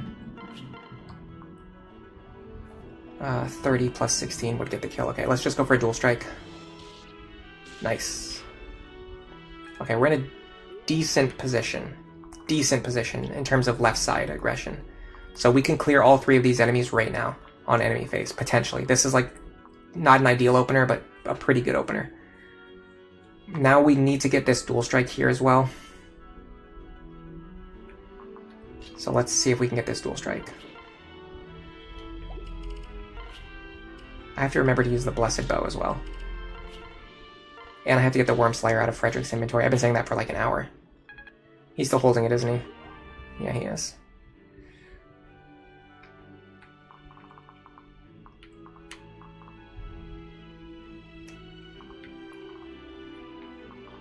Don't see any way to clear these 3 enemies now is the problem. Just none of my units are fast enough. I could have Cordelia and Lonku do it. But then what? Like, what happens after that? I would need somebody to get rid of this guy.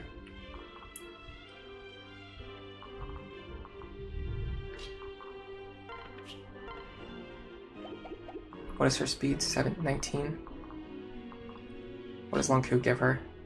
6. I think she doubles, which is important. I will show you why. This guy doesn't have counter. That's really good.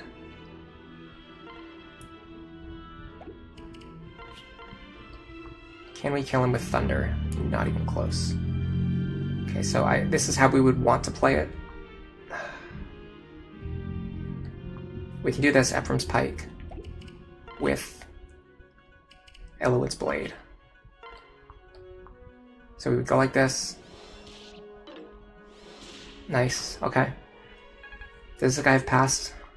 Finally, for once, this guy doesn't have pass. That means we can do this. Hold on a second. Yes. Okay, we can do this. We can now grab Lonku. We're going to trade her the Javelin so that she can enemy phase if she needs to. Lonku is going to kill this guy with a Noe Dual Strike. Or a crit. Or both, even better. Okay, now we have Frederick.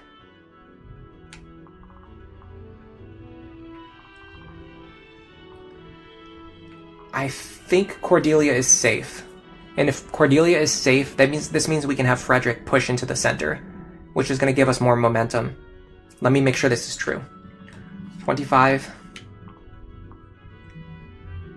minus 11 is 14. Definitely doesn't double. He doesn't have focus either, so he's not going to have a good chance of critting her. And she doubles naturally on her own too, which is pretty cool. Alright, so what I want to do is have Frederick run as far up here as he possibly can. It's going to depend on how many enemies he can fight safely.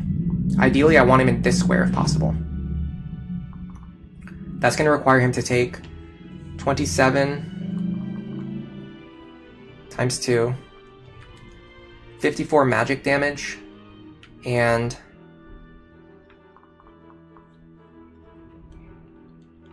$55 physical damage. So none of them had Luna, right? This guy has Luna. That's a problem. Okay.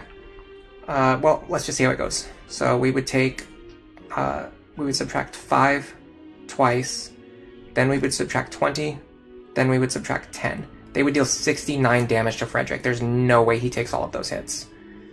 Okay, so we want to fight just 3 of them then. Can we fight 3 of these guys? Doesn't look to be the case. Actually, yes, it's doable. In this square right here. But we have to make sure we stay out of range of these guys, I think. We might even be able to fight... No, because these guys have counter. Okay. So let's stay out of range of these guys. So this square right here, Frederick can help sweep these 3 enemies. I think this is a very important square. Right here. The thing I don't like is that this guy has focus, which means he probably has a crit chance against at least somebody. And this square isn't safe either. So I can't have somebody stand there. I can't have Lisa stand here to reduce Frederick's crit chance. I think Sumia is probably getting protected by Crom. And then I don't know what we do with Anna. I'll just put her here for now. Okay, let's see what happens. Okay, they like to attack Lonku. That's really bad. He needs to dodge an attack now. Okay, sure. I don't know. That line feels like it has potential. Garrett says, this is why consistent, reliable clears are so difficult on Lunatic Plus, because the random skill elements kill most of the attempts. Yeah, I feel like that too. But it's also what makes it fun, because it makes you have to think about things that you can't just go in and have like the... You can't go into the... It would be like going into a like a game and having the solution already in head, like in your mind. Like that's Lunatic play. Like you can go in and you can already have the solution. Where with Lunatic Plus, like, you can never have the solution. Audrey says they also consider Crom and Sumia to be canon. Lunatic Plus is RIP Sanity. Poochievert's heading out. Bye, Poochievert. See you next time. I don't know, guys. I'm struggling with this one, I'm gonna be honest.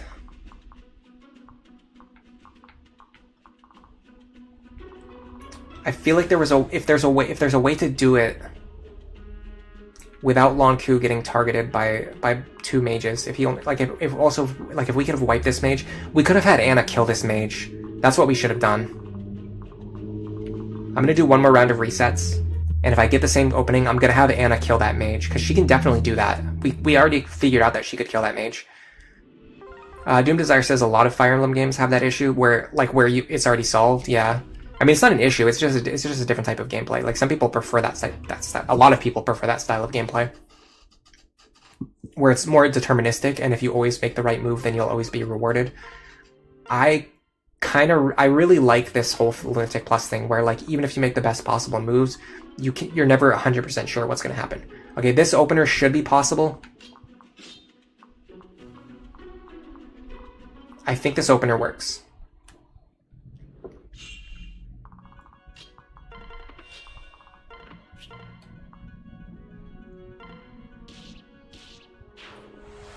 Okay. These guys won't be able to hurt me with counter damage. I'm gonna do the next thing now, which is this. Hold on, wrong square. Anna. Come over here. We're gonna pair up with Sumiya. Now I'd like to clear this guy right now if I can. I need to use the Blessed Bow. In fact, I'm going to use the Killer Bow. I really want to crit here if I can, because my damage is going to be getting cut in half. I could even go for Wilderwind crits. I don't know if that matters. Doesn't seem like it would. Yeah, we just need dual strikes, really. We need dual strikes more than anything else. Okay, we did get it, but it actually didn't kill this time. That's actually a problem. That's a big problem. That's a huge problem, guys. I feel like if you don't kill that guy, it's basically over. This guy having counter is also a massive issue. Let's see. Let's see if we can play out this line. We want crits here. Didn't get it. So now Noe can do this.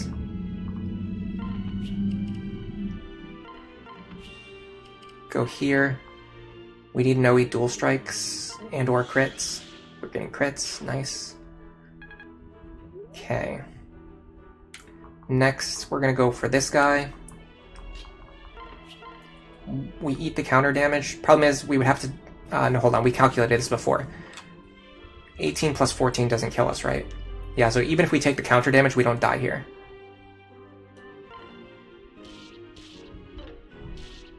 So even if we didn't dodge that attack, we'd be alive on 5 HP.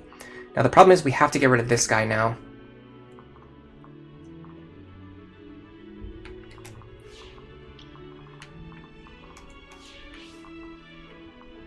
We can do it in this square right here. We can even use the hand axe so that we're ready for enemy phase. Although, unfortunately, if we miss, it's going to be a huge problem. This guy having a void plus 10 is actually a problem. I'm going to go for it. Nice. Okay. This should allow us to enemy phase everything that we need to enemy phase. Now, in theory, this should be our highest momentum opener. This should allow us to clear as many enemies as possible on turn 1. Unfortunately, it also lets Frederick eat a lot of the experience that we would prefer to go to Sumiya. But I think this is livable. Like, I'm willing to live with this, if it gets us the arm scroll. Although I'm going to be very salty if I also still have to use a rescue staff to get the arm scroll. That's fine. I'm okay with that.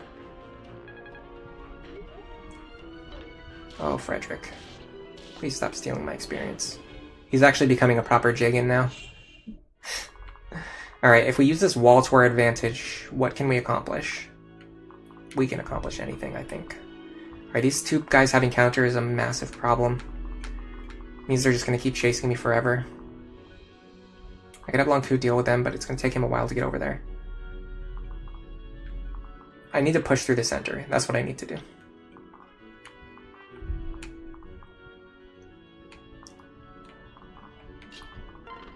I'm going to go here. Get rid of this guy with counter. This is also going to allow Robin to fight this guy and this guy on enemy phase, which I'm totally fine with. Now, is there any way we can clear all 3 of these guys?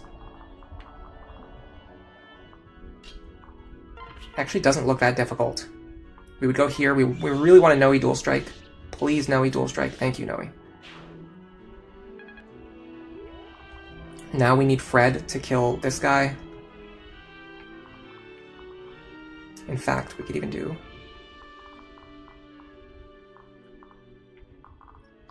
this. Fred can kill this guy from here.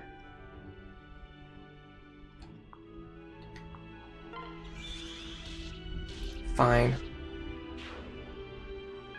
Now, unfortunately, Sumia can't end her turn in... Well, hold on. I think she can end her turn in range of this archer. I think she can. Let's check. Silver Bow is 39 plus 13. It's going to be 52 damage, which seems like a lot. But we're going to be subtracting that by 16, which is going to be 36. We'll survive on 4 HP, guys. Problem is, we have to actually not take any damage from this guy. So that would be the issue. If we take damage from this guy, we can't survive the bow anymore.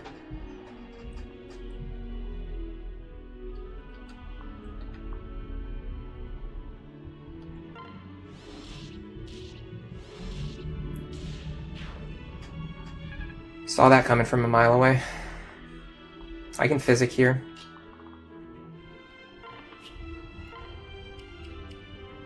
In fact, I could even do this. Yes. Lisa heal.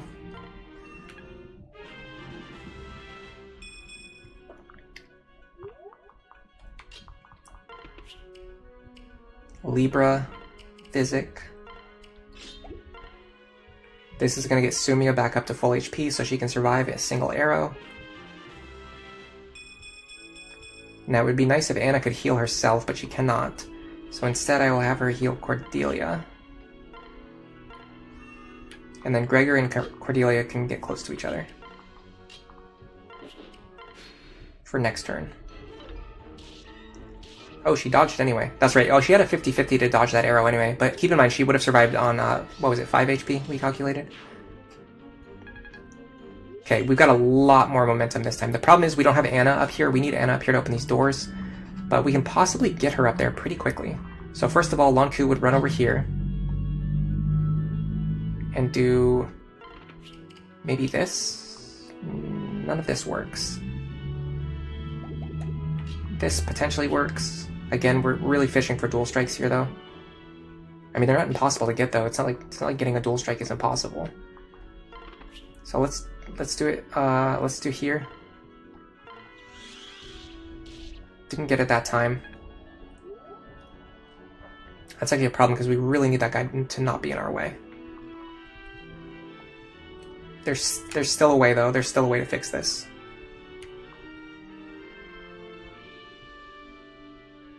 It's very wonky. I really don't like doing this, except when I really have to. But I don't see a better way right now. Unless I can kill this guy. All 3 of these guys having counter is really, really difficult. I could use the... no, because I can't use the Trickster pair, because the whole point is I'm trying to get Anna over here. Well... Let's utilize this square. We discovered this. By the way, this guy's counter again. Same guy as last time. This guy having counter causes a massive problem. Okay, we can utilize the same square that we discovered last time, which is right here. That's going to allow us to draw out and fight multiple enemies. These 2 enemies specifically. So let's do that with Frederick.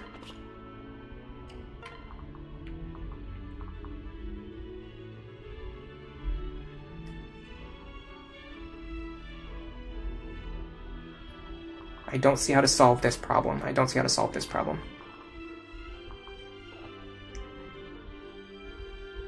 really needed this dual strike. I badly needed this dual strike.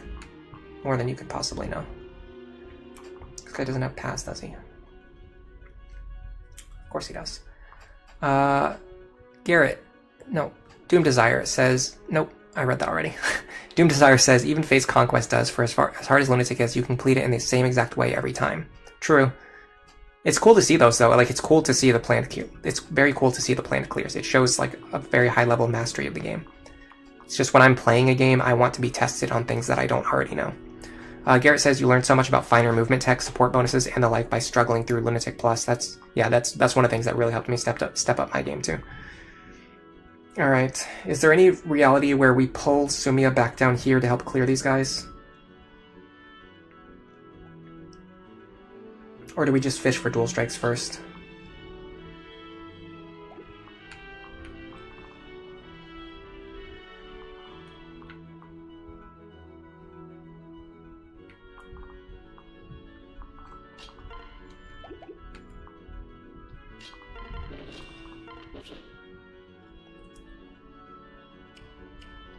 I'm gonna go Steel Sword. I'm gonna go. Oh, let me see what my damage looks like. 18. Surely I just need one dual strike, right? Why am I not doubling? I have 26 speed. This guy has 20 speed. Why? Can someone explain why I'm not doubling this guy when I have 26 speed and he has 20 speed? 17 plus 9 is 26. This guy has 20 speed. Am I crazy, or did I just, like... Look. 20 speed. 26 speed. Cordelia has 26 speed. 17 plus 9 is 26. This guy has 20 speed, but I can't double him.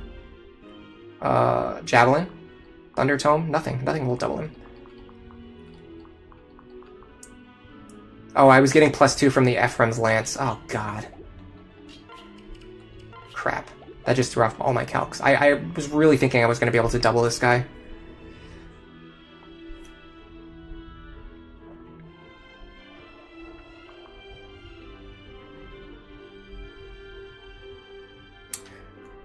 Yes. Okay, I'm seeing it. I'm seeing it. I'm seeing it. This is still fine. I can deal up to 21 damage. And she can deal 11. 11 plus 21 is not enough, right? That's only 32.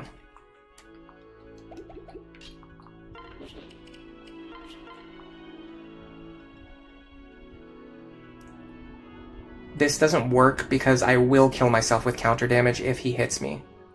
Unfortunately.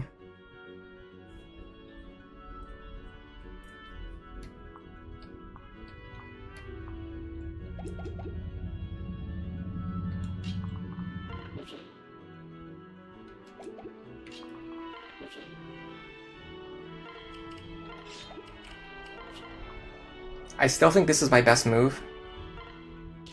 Didn't get it. You're never gonna get it. So now I have to do this. She can't get it either. I think I have to pull Sumia all the way back down. This is screwing up my momentum so much. This is so frustrating. All I needed to do was just dual strike this guy with Noe.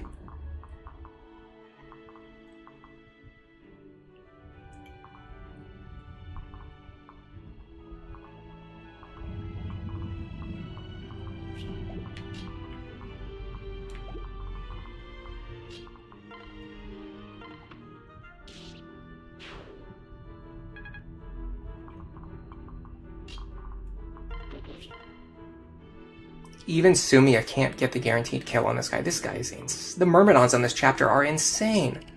Oh my god. Can you believe this?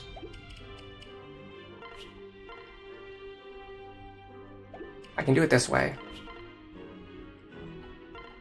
But now Sumia doesn't get the experience, which I also hate. And then I can drop Sumia here, so she's at least closer to the goal next turn. 1, 2, 3, 4, 5, 6, 7, 8. I'm going to put her here so she can pick up Anna next turn. Now I need Robin to go somewhere. So this guy's not going to be a problem. This guy, unfortunately, having counter is a huge issue. I don't know if there's any way I can deal with that. Maybe with the Nosferatu I can play around it. So let me think. He's going to hit Saria for, oh my god, way too much damage, first of all. 35 minus 6. He's going to hit her for 29. He'll just one-shot her. Never mind. That doesn't work. Okay, well, let's see what the matchup against Robin would look like. 35. He doesn't have guaranteed accuracy. That's something to keep in mind. 35 minus 13 is 22 damage. We'd be alive on 2 HP. Then we would hit him for 23 minus 5. We'd hit him for 18. That's not enough to even kill him in 2 hits anyway. These guys are insane. I can't believe how strong the enemies on this map are. 26 minus 5.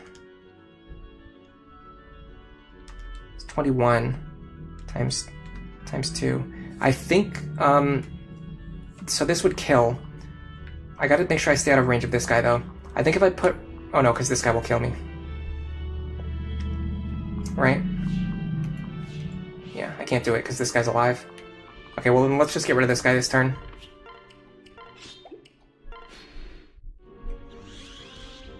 We lost so much momentum. I can't believe that. We could have gotten so much further this turn.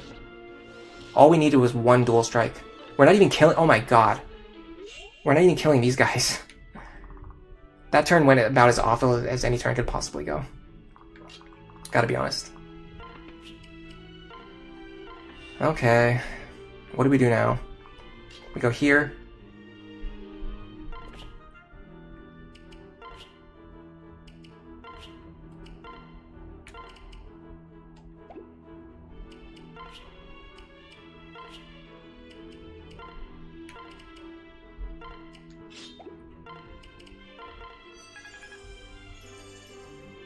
Master Kuja, hey, thanks for stopping by. Hey, Browser Jr., thank you for stopping by. Master Kuja says, you have good news for me. You're already on chapter 15 of Lunatic Plus. You can definitely beat the game. One question, have you already beaten the Na Paralogue right after unlocking? I've only done the Na Paralogue 1 time on Lunatic Plus, and it was on my first ever Lunatic Plus run where I allowed myself to grind. So I haven't developed a strategy for no grinding for Na yet. We'll probably end up doing it this time because we are going to recruit Na because we've got a Noe pair up. Browser Jr. just says, good afternoon. By the way, I'm saying it correctly now. I'm saying Browser Jr. instead of Bowser Jr. So, I'm on top of things. Alright, we gotta fly all these characters all the way back up here now.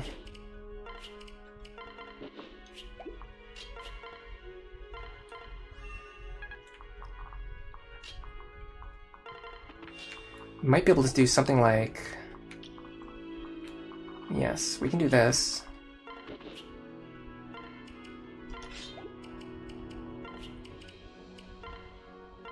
And then I'm going to unpair these characters.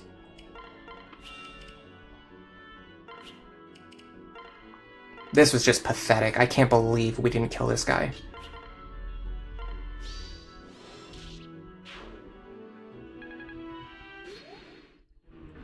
Yeah, we're going to have to wait until a later stream to see how the Na Paralogue goes. Oh, that sucked. Why is this guy's not attacking Frederick? Hey, we lost so much momentum. Where is even the thief? Oh, the thief's already all the way up there. Okay, what we'd have to do is get through this door and clear all of these enemies literally right now. Like, right now. We got no other choice. First of all, Robin can't get over there. Libra can do it. This guy has 28. What's his speed? He doesn't double. Oh, I didn't... Oh yeah, I did get Libra index, okay.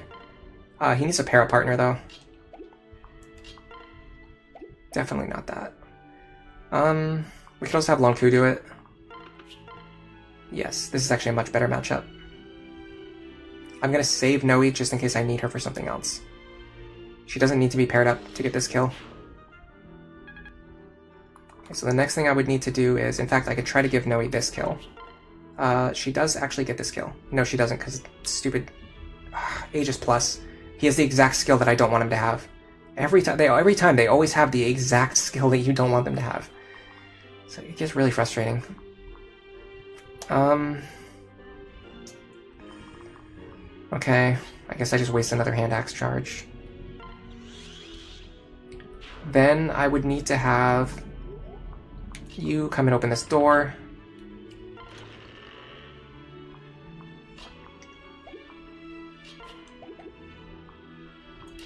Then this pair is going to fly up here. No counter. No counter. Stay out of this guy's range for sure. Okay, let's check their damage. Actually, hold on, we can't guarantee the kill on this guy, so we have to do this. No, we can do it with the Killer Lance, right? No. Okay, I'm gonna do Javelin and Killer Bow. We really want this dual strike. Got it. Okay, that helps a lot. That helps a lot. So Lonku's gonna fight this guy. Sumia's gonna fight this guy. There's no way for Robin to get anywhere that I need them to get right now. I mean, I could put them up here with the Roy's Blade equipped, but only if I can heal them back to full. Which I don't know if I can do that.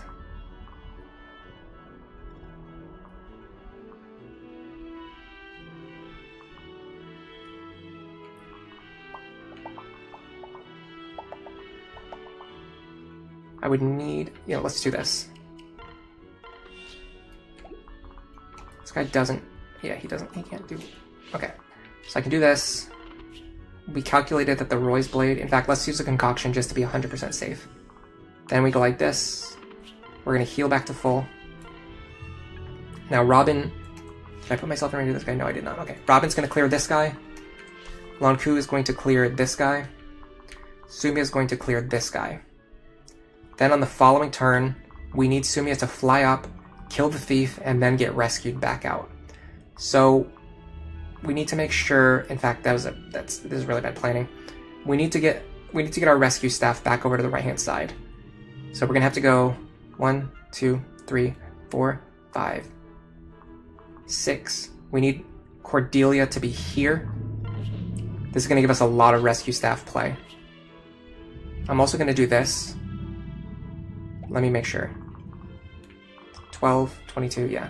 So he doesn't need Noe to pair up with him. It's fine if they're just standing next to each other. I feel pretty good about this. So we have to kill him now, because he escapes on the same turn when he steals. That's fine.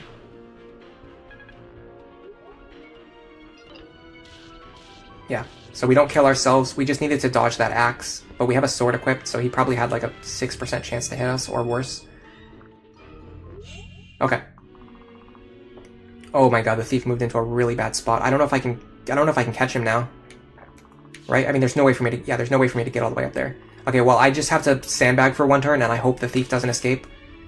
If he escapes from this tile, then I can't stop him. If he escapes from like somewhere over here, then I can stop him. There's just no way. Yeah, there's no way for me to get all the way up there. There's no way. I would have had to buy like I would need to be one turn ahead of where I am right now, which would have happened if I didn't get stuck in this cluster down here. So unfortunately, that's just the way it goes. Let's make sure we're not going to end our turn in any range of any enemies. I will go here, just on the off chance that I am able to kill the thief next turn before he escapes. I don't think I can, though. What if I stand on the spot where he escapes from? That actually would have been a smart idea. He doesn't have he has pass though, but then again he couldn't pass. Yeah. I wish I'd read that message. I wish I'd read that message before I moved, because I definitely could have moved to this square and blocked him. He doesn't have counter, does he? He has counter though. So, never mind. I would have killed myself with counter anyway, so it doesn't matter. That was a really good suggestion though. Master Kuja, in your case, you could beat it by spending all your rescue stabs in Celica Gale with a lot of turtle strategies. It took you 663 turns to complete. Yeah, see, I don't like doing strategies that take 600. I've done it before. Don't get me wrong. I've done strategies like that before, but I don't like to use them if I don't have to. So I'm trying to develop like better and more consistent strats. This guy, unfortunately, having counter means I probably can't fight him. I probably can't train my sword rank. I maybe can though. What's 23 plus 13? It is 36. I actually survived, so let's do this. Nice. Alright, so there's a small chance we might be able to kill this guy next turn, but there's a pretty high chance that I think he escapes from this tile, unfortunately. I'm pretty sure he escapes from that tile. It's sad, but it's true. Nothing we can do about it now.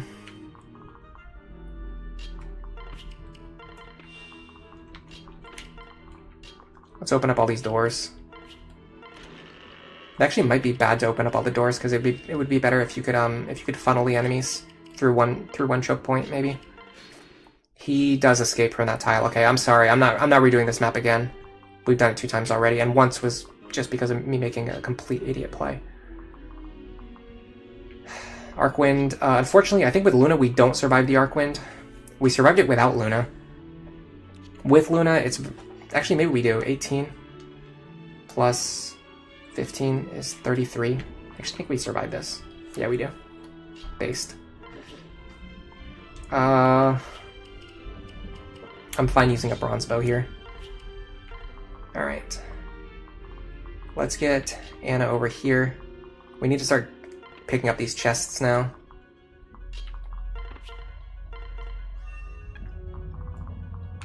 I'm gonna unpair these two.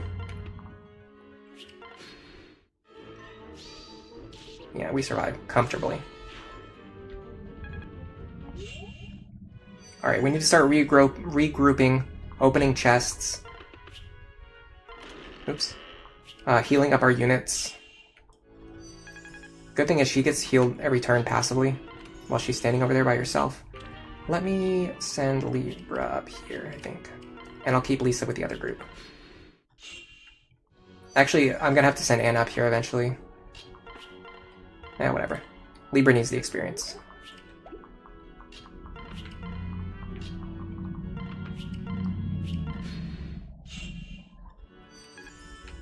Well, since Libra's over here, let me give him this shiny spot. Do you think the best arm scroll uses are to go from E to D or D to C? That's a really good question. So E to D is pretty significant because most of the E rank weapons are complete trash.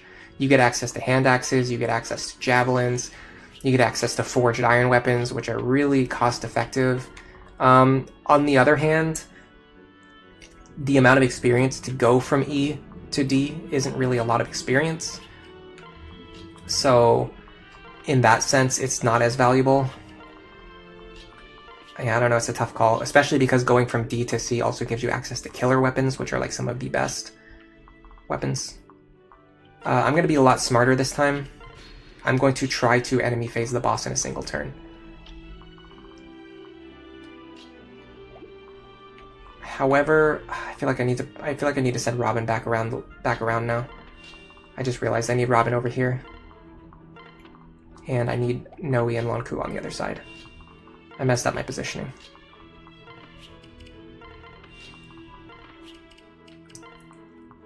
Just give me a couple turns to reposition. I'll be okay.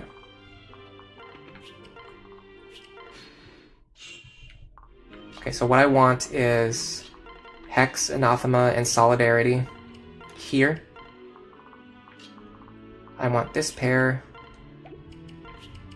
here. I can pull all my staff users back. My other units can just kind of be hanging back and just see how things go. Okay, so we're gonna have the boss run over. We're gonna fight him with the Javelin. In fact, no, we're gonna fight, yeah, Javelin, because he has Aegis Plus. So we're gonna fight him with the Javelin and the Killer Bow. Let's see what this combat looks like. Miss. Crit. That crit definitely helped. I'm glad I equipped the Killer Bow. Okay, with that out of the way, there's actually very few enemies with overlapping ranges now. Like, we can kind of take our time to lure these guys out and then send Anna up here to get the last chest.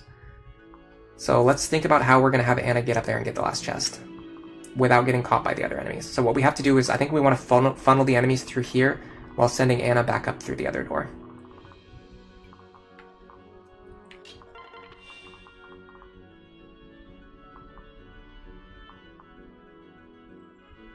It would be nice if this guy was standing here, we could shoot at him with the bow, but actually, we kind of want Sumia to get all the experience anyway. I forgot about that. Kind of one of our big goals is to get Sumi all of the experience. Let's use Cordelia for this. She's such a useful utility character. She'll be able to move 9 squares next turn, by the way, with the Anna's bonus. Yeah, Sumia could have blocked his escape square. I wonder how well that would have worked, but him having counter means that we probably would have killed ourselves with counter damage. Anyway, so it's not that big of a deal. Oh, this guy having counter is a problem. Huge problem, in fact.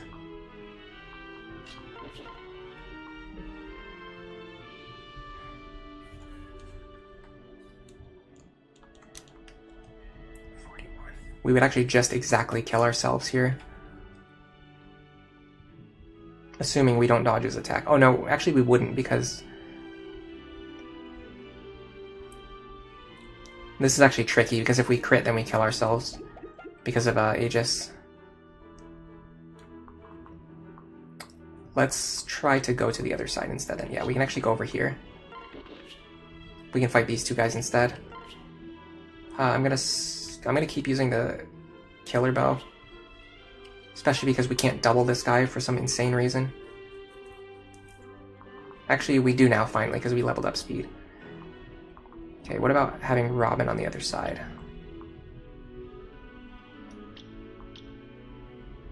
We just can't do it. We just can't do it. There's too many. We could do a Royce Blade action again.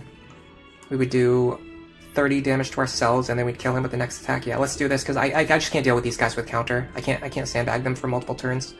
1, 2, 3, 4, 5 here. We're gonna do Roy's Blade.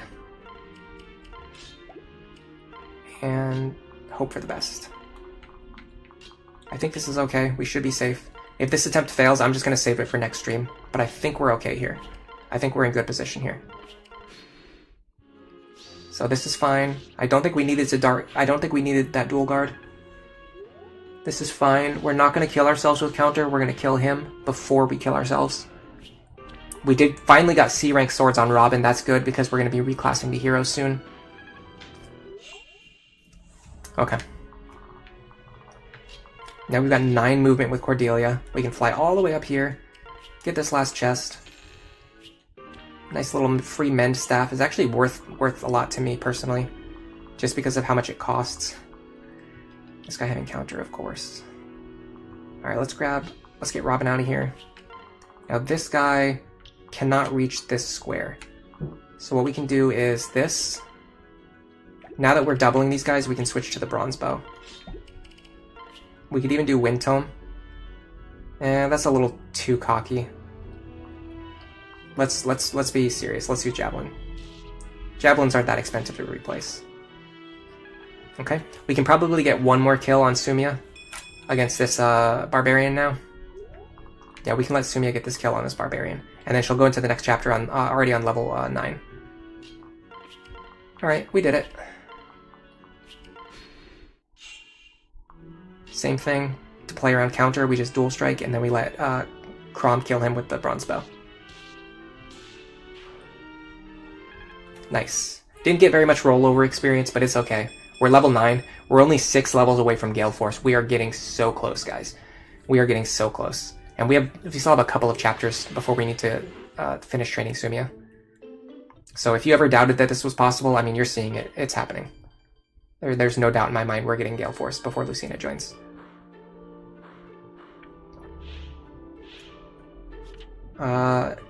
Steel weapons, actually not bad. A shop that gives free access to steel weapons, especially because a lot of our characters can use forged steel weapons now. Like a forged steel bow would go so hard on Crom right now. Forged steel sword is going to massively improve Robin's offenses. Steel weapons on Frederick to replace... Actually, he's already got steel weapons. Let's see, anyone else need good steel weapons? Yeah, like Lon Ku could use good steel weapons. I thought he was much closer to leveling up his bow rank. Am I crazy? Do I have a backup save? I have, this right here is my save that I use for streaming.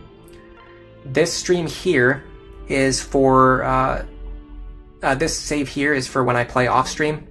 I normally just run through the game over and over again, so usually if you check my streams, you'll see the second slot is usually on like chapter 1, 2, 3, 4, or 5, because I just play through those chapters over and over again, and I use them to test things out. This one here is for my No Frederick stream. which I'm probably gonna go back to No Frederick next week, and then I'll do Lunatic Plus the week after that. So I'm probably gonna keep going back and forth between Lunatic and Lunatic Plus. We did finally get our first Zarya support. Frederick and Pan are finally ranking up, which is good. Lonku and Noe, we're getting there. Let's read another one of these cringe supports. Here you are, dear husband. I've made you supper. Ugh, this food is terrible. Eek, Dad's angry. Of course I am. How do you expect me to eat this pig swell? It's all we can afford on your pathetic salary. Maybe you should pull your thumb out and start providing for this family. That's it. You're sleeping in the stables tonight. Very well, I shall attempt to earn more. Lonku, you're doing it wrong. You're supposed to argue back. Are you sure this is the correct way to play house? It seems to me we should be doing things other than arguing all the time. Nope, this is totally the right way to play. Remember when I told you I didn't know what families actually do at home? Well, I went into town and spied on one of the families who live there. And this is how they acted. Yep, all the time. This game is totally based on reality. Do you think it's possible that the family you observed was not typical? I don't know, maybe. So what should a typical family do then? How should I know? Well, if you don't know, then why can't we just play it my way? I'm going to go back to the game now. So where was I? Oh, right. You're a lousy provider, husband. Oh, why didn't I marry the blacksmith? Come on, put some effort into it. It's a boring argument if you just sit there and sigh. I don't like this family you invented. Here, I have an idea. Why don't you go to town and spy on a few more families? Then we can compare them all and choose our favorite family to copy. I guess I could do that, but only if you come with me. If it stops you from berating me, I shall do as you ask. Yay, I bet no one's better at sneaking around people's houses than you. What is that supposed to mean? Pretty good A support. Pretty funny stuff. Robin and Zarya.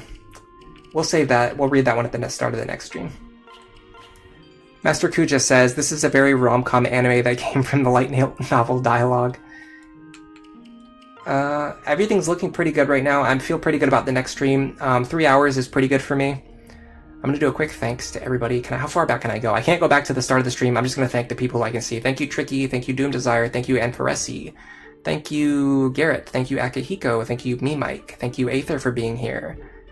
This is actually going to be most of everybody because Aether was here way earlier. Thanks to Garrett, Doom Desire. Thanks to Poochie. Thanks to Sanave. Thank you, Eric Chigusa, and for the sub as well. Eric Chigusa subbed today. I know that. Actually, let me check the other subs too. The other guy's name who subbed is actually Arak Donovan. Pretty close to Eric, but it's not the same. Eric versus Arak. Two different names. MP8 was here as well. Thank you, MP8. Thank you, Sophus, for stopping by. Thank you, Nicholas and Devin, for stopping by. I think I actually missed Levin's... I think I actually missed Devin's comment earlier. I'm sorry about that. He said that it's pretty wild that Smash made the Levin sword into Robin's main weapon, when in most cases you'd rather use magic. Yeah, it's true, and it takes a while to get to see swords as well, but it's definitely worth it, and they're very strong with the Levin swords, so I can see it. Ducky stopped by. Thank you, Ducky, for being here today.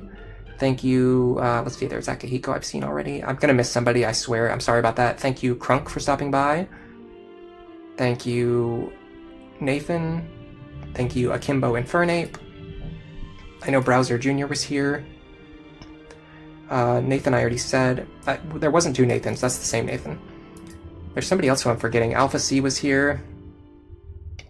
Tilda Hat was here today. I feel like somebody came by. I feel like, oh, there they are, Audrey. Audrey Schicksal Homewilts. I'm pretty sure I pronounced that wrong, but Audrey, thank you for being here today. I knew there was one more person that I was missing at least. Kendrin was here. Thank you, Kendrin. Thank you, Asu Papas, for being here today. And thank you, Master Kuja. I said Browser Jr. already. I'm going to say it again. And with that, I'm going to go get something to eat because I'm extremely hungry, guys. As always. We always end the stream with me being hungry. For now, enjoy the rest of your day.